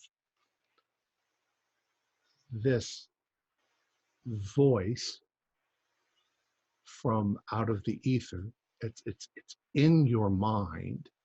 It's deafeningly loud and powerful and deep and rumbling like an earthquake itself. It says, "Let us proceed. My paramount desire cannot be suppressed any longer." And Awake. I want to emphasize that as it says that, there's more visual and physical feeling inside you behind the words than actual words. You simply understand this, what's obviously a very powerful telepathic, powerful hit. Glansandi yells out, he's like, "Before we begin, I have some entertainment for my guests." And once again, this booming voice in your head says, "If you must, we have waited too long, Zushagundra." And when it says Zushagundra, it's obviously in the language of the Chthonians, but you understand it perfectly. And it means squishy mind in a cold wad of slime. And it's directed at Glansandi.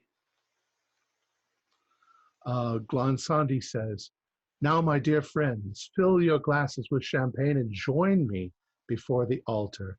Let us now begin our assembly with the proper sacrifice and call upon the great Maker, the Mother of the world, to bless us and nourish us in the future." Okay, Click, once they all gather, and they're all close to the stone, I'm calling awake. Click, click. I've been clicking. All right. Like, Click.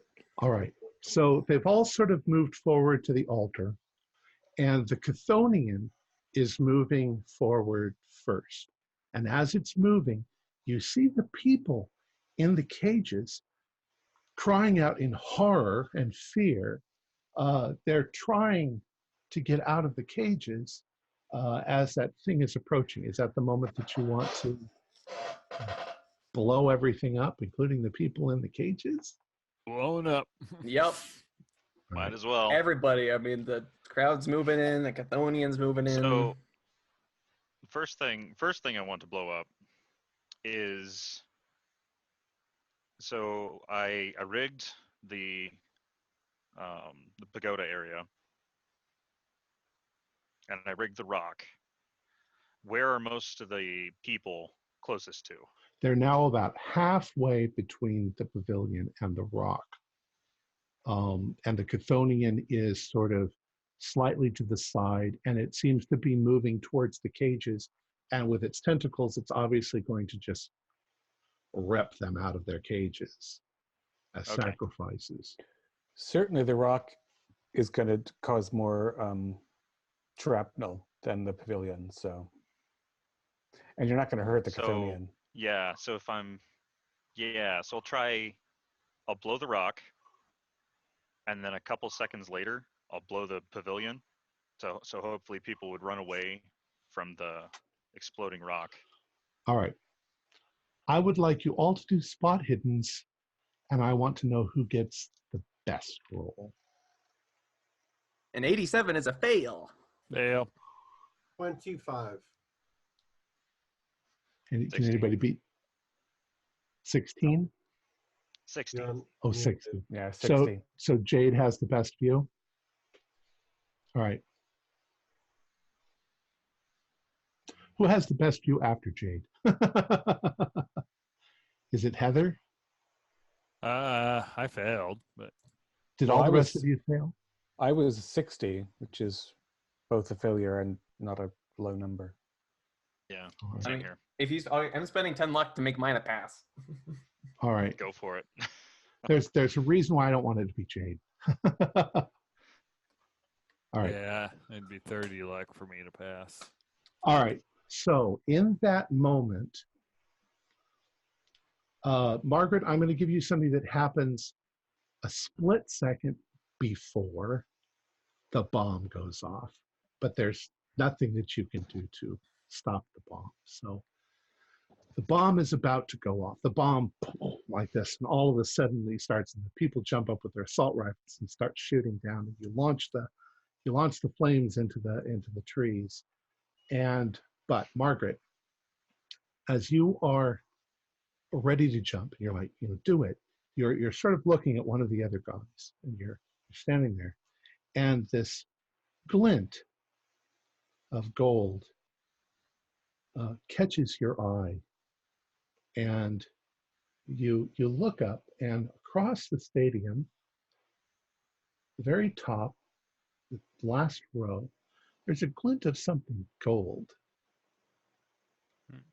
And you grab your binoculars and you look, and Panther Latoya is sitting up there with his saxophone. And as you look at him, and he's intently watching what's going on down below, he suddenly turns and he looks right at you. Ba-boom, all hell breaks loose. Everything is going on all around you. Let's do some specific things. Who are you aiming at? You set up your bombs. How about the rest of you? You've got assault rifles, I assume. Yeah. Who Yeah. I'm aiming at is irrelevant. I am huffing it up to where I saw a panther. I'm aiming at Glenn Sandy. You broke my heart, you son of a... All right. Yeah, I want to see if Glensonic can be killed as well. Heather, go ahead and do a shot roll. I mean, Yep. firearms.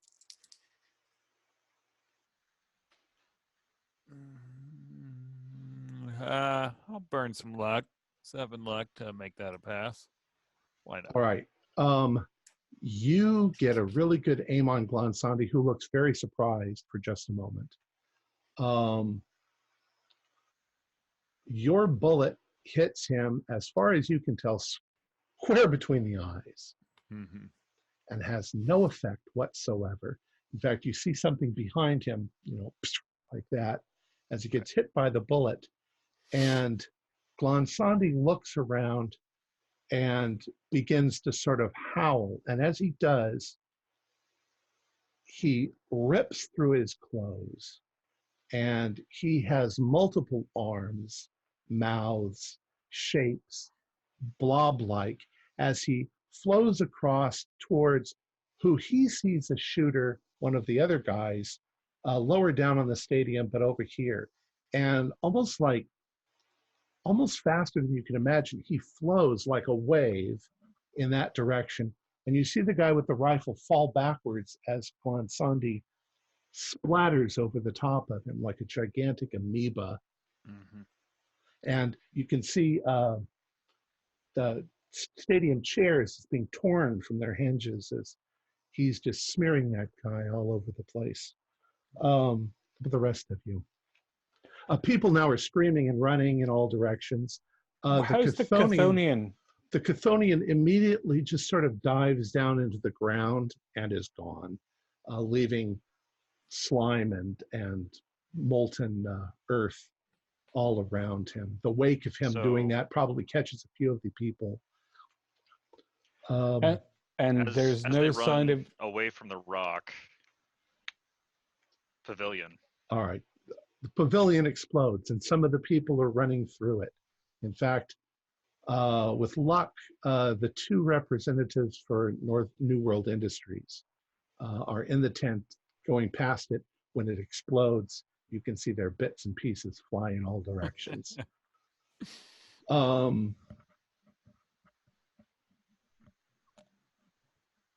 It's a bloodbath. What's the forest look like? You've lit it on fire. It is burning profusely. Smoky, It's very smoky because it's green. All right. The altar is cracked. The people who are in the cages, some of the cages have fallen down. Some of them have bent over. Some of the people are still alive and screaming.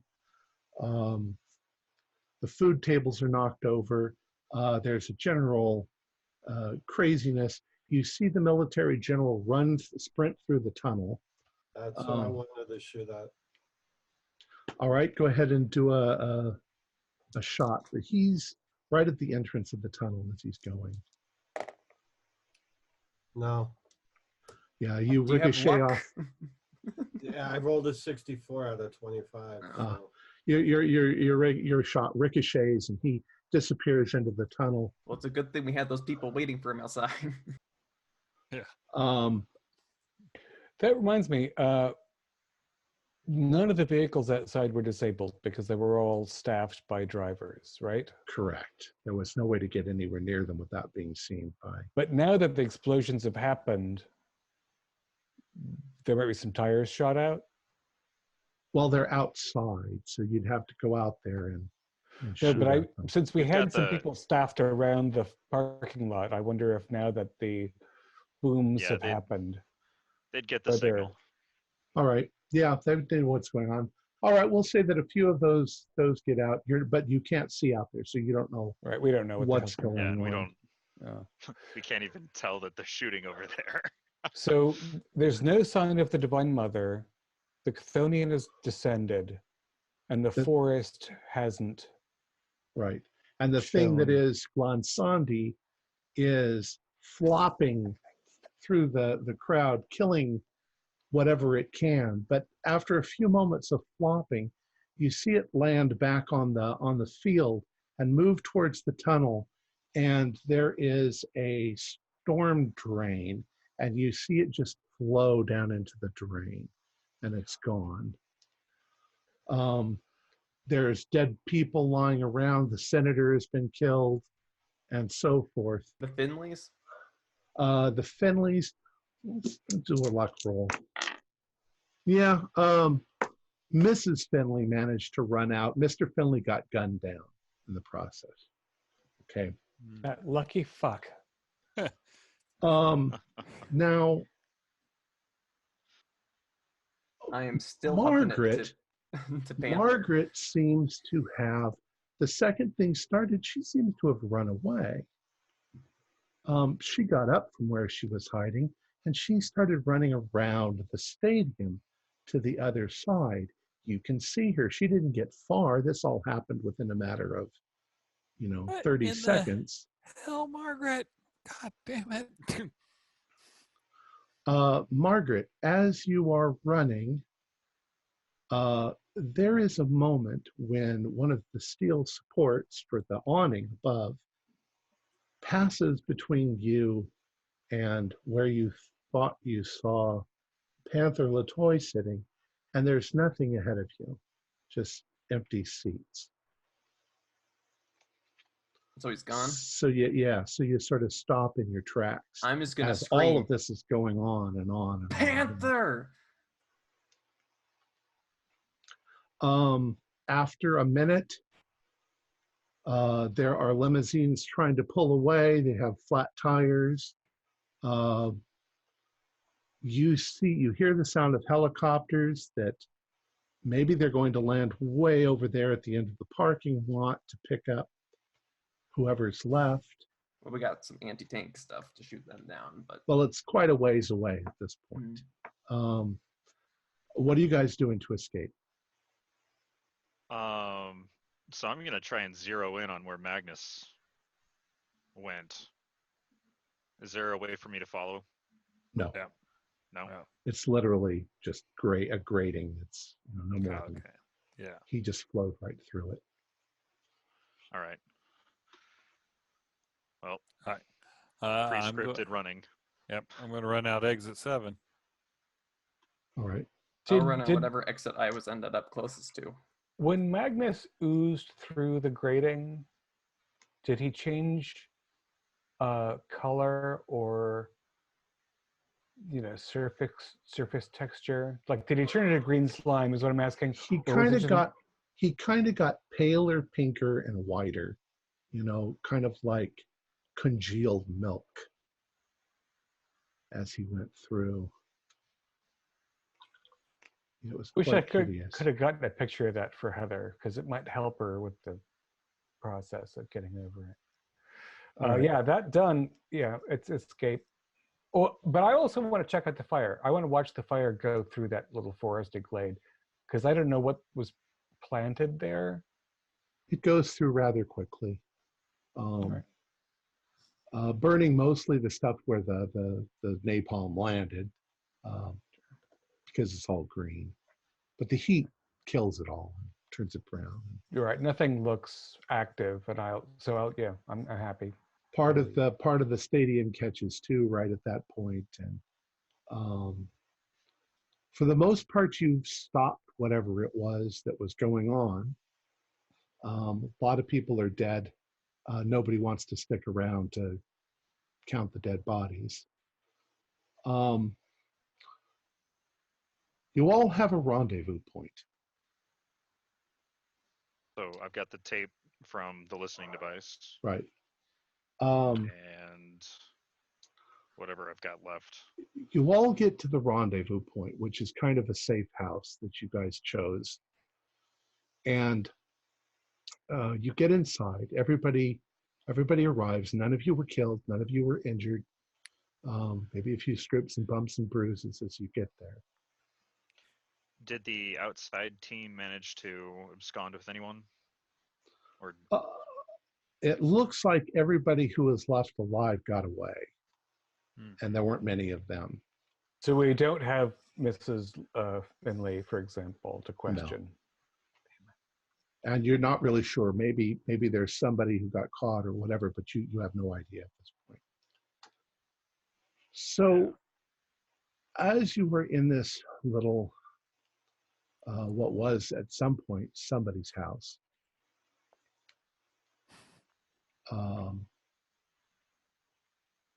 Panther.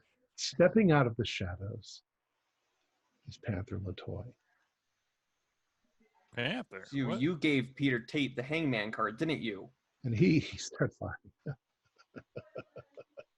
All things in one thing and only one direction it can go. What you're trying to do won't work. Not here, not now. Things have gone way too far already for you to stop it. What do you mean? What do you know? Who are you? Why do you know all this? Who am I? I go by many names, and many names and different names I carry with me and scatter behind me. For now, I'm Panther the Toy, but I'm also Thorn Tapley and Aaron P. Hepley, names you may be familiar with. But there are others, Shuragon and Samael and Randall Flagg. Where I go, peace is lost, and the night is torn by nightmares. I am the crawling chaos. I am the one who comes before, and I am the one who will be last, screaming into the audient void. But you have done very well. You made a mess of my plans. And for that, I want to thank you. Of course, I let you do it. Chaos is what I want, and I will be content no matter the outcome. But know this, a God stands before you, and he says that nothing you have done here will matter in the end. But for now, ask one favor of me. If it is within my power to grant it, I will, for you, not for anyone else. Each of us, or just Each of you. One wish.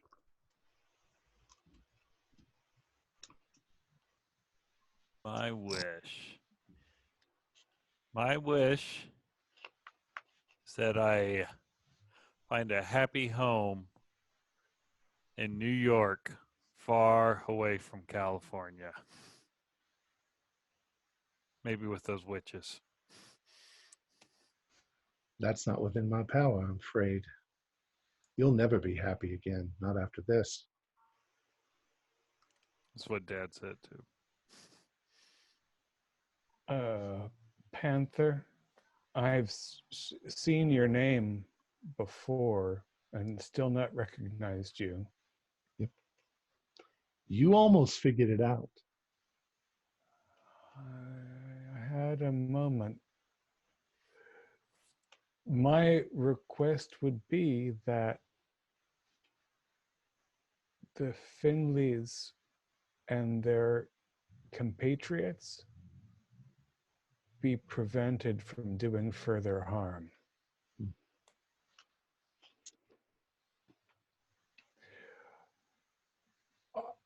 Apparently, you don't understand simple English. And he goes like this, and all of your bones begin to, you can feel them cracking in your body, and you collapse on the floor in agony, and a few moments later, you're gone. I mean, your body's there, but you're dead. Anyone else? He chose badly. perfect health and a 200-year lifespan. That's a wish. Anyone else?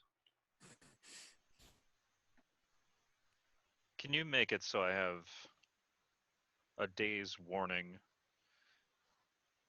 before anyone involved with this debacle finds me? Unfortunately, there is no such thing as the future. Shame. I can give you wisdom and knowledge. I can give you the secrets of the universe if you want them. That sounds like a double-edged sword. You could Make be my sure- servants if you wanted. Do my bidding. I promise that someday, though, you'll be destroyed by it, but maybe not for a while. So the knowledge of the science to help you out. Of Would you course, be able? I am the master of the sciences. Who do you think told Einstein everything that he needed to know?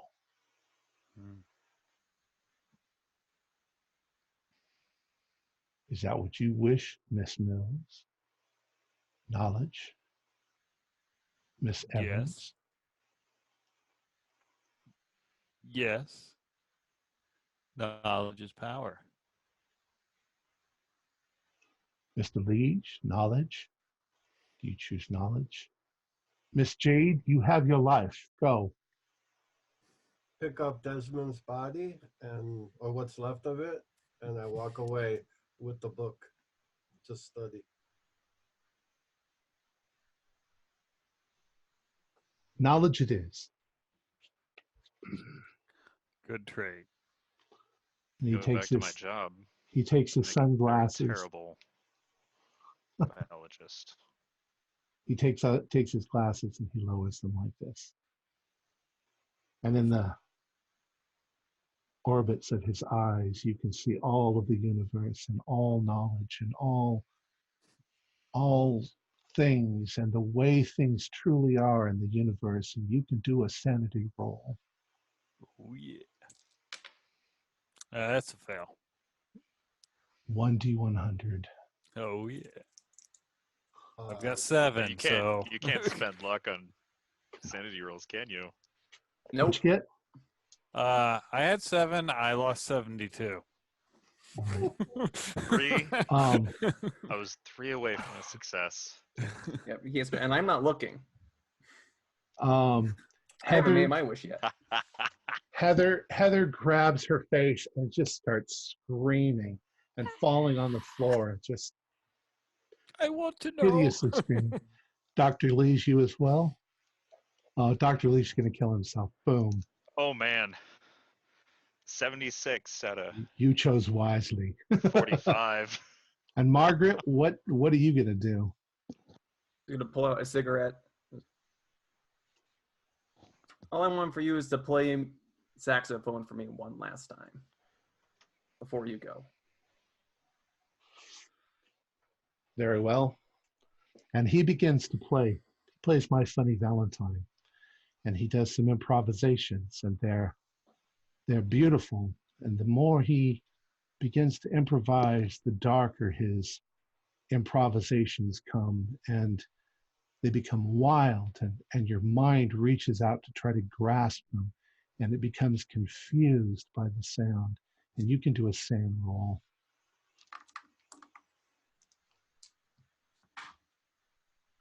That's a fail. 16. Yeah, 1d100. I'm still sane. Only 13. Well, yeah, but you lost 13 all at once. So you just grab your ears and run screaming out into the night. And that's the end of our story. All right. Any questions? A lot of questions, but wow. Well, Yeah. what was the love of my life? What was that thing? The love of your life? Glenn Sandy. Oh, he was a Shoggoth. Yeah, that's what. He was a Shoggoth lord. Oh, okay. See? If you his history would be something like he was one of the original instigators of the rebellion against the Elder Things a million years ago. The Shoggoths don't reproduce. So all of the Shoggoths that are still in existence were existent back then. Some of the Shoggoths were more sophisticated than others, and they were used by the Elder Things sort of as control groups, and they were used telepathy to control them. And the result was those particular Shoggoths got smarter. And that's what Glenn Sandy was. And at some point in time, as humans began to populate, he realized how delicious they were, but how much trouble it was to catch one. So he has been doing a careful, directed breeding program throughout humanity to get us to become more docile and easy to control. And he could use flashing colors and stuff. And he'd been working on this for thousands of years. And you actually really didn't stop it. In fact, you really didn't accomplish anything at all. All of these people could be instantly replaced by other people. That was his big thing. He was just pretending to be one of us. If you think about it, everything that he was working on had to do with making Oh. people happy and not depressed anymore, and easily controlled. Brave New World. What's the story with the kid? He's exactly what Tate thinks that he is. He's the Earth's immune response to what Glansandi's been doing. He's been trying to breed humans that are stupid and docile, and Alex has a perfect sanity. He's 99.9% sane, and he can see through it all. Your mole at Full Wilderness was Clarice Novescu, his secretary. She was actually fully in league with Nyarlathotep. All right. And who was behind all of it? Of course. Yeah. Check I sent you something, Tom. Viewers, if you have more questions, you can send me or all of us an email, and I will answer them. The business cards in the comments, the business cards that you saw along the way, all were Nyarlathotep, just spelled a different way. Panther Latoy is Nyarlathotep spelled. And there was a moment early on when I saw David go, and suddenly write it down, Aaron P. Hetley, and I could see it go into his head, and I'm like, shit. He's figured it out. I have to pretend like I don't know what you're talking about. Yeah, he completely he didn't just say I don't know what you're talking about. He lied and said, "Oh, I just made some of the random characters' names match up to be funny." But I never caught Panther. I caught Aaron Hetley. I caught at least one other, I think two other character names.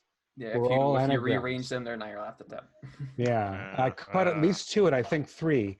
But Tom convinced me. Because I didn't want you telling anybody else. Well, it's true. Would have busted stuff up. I thought one of them was Honeypot or something like that. That's why. There's something like that in there. I don't remember that name. Anyway, the letters match up. Anyway, I want to thank our phenomenal players who helped bring this campaign alive: Morgan Llewellyn, Brian Daly, Keith Craig, Jason Melnichuk, and David Gassaway. And I was exceptionally privileged to have been the keeper of the secrets for this game. We're currently producing up to 4 shows a week with music and sound effects added in post-production. In order to create a richer listener experience, we provide audio-only versions of our shows free for you to download from Podbean or iTunes. The costs involved with the show are provided almost entirely by our patrons. Without them, we wouldn't be able to do what we do. If you'd like to help support our show, please visit our Patreon account. Just $1 or $2 a month helps us a lot. You can find a link in the description below. Like, share, and subscribe to our channel, and punch that bell icon for updates on our latest shows. And leave us some comments. We enjoy reading them and answering any questions you might have. We also have an Into the Darkness Facebook group where you can chat with us and the other members of our club. This is Tom Rayleigh, together with all the members of our gaming club, inviting you to journey with us once again into the darkness for another adventure into the universe of H.P. Lovecraft and the Call of Cthulhu role-playing game. Until next time, good luck and good gaming.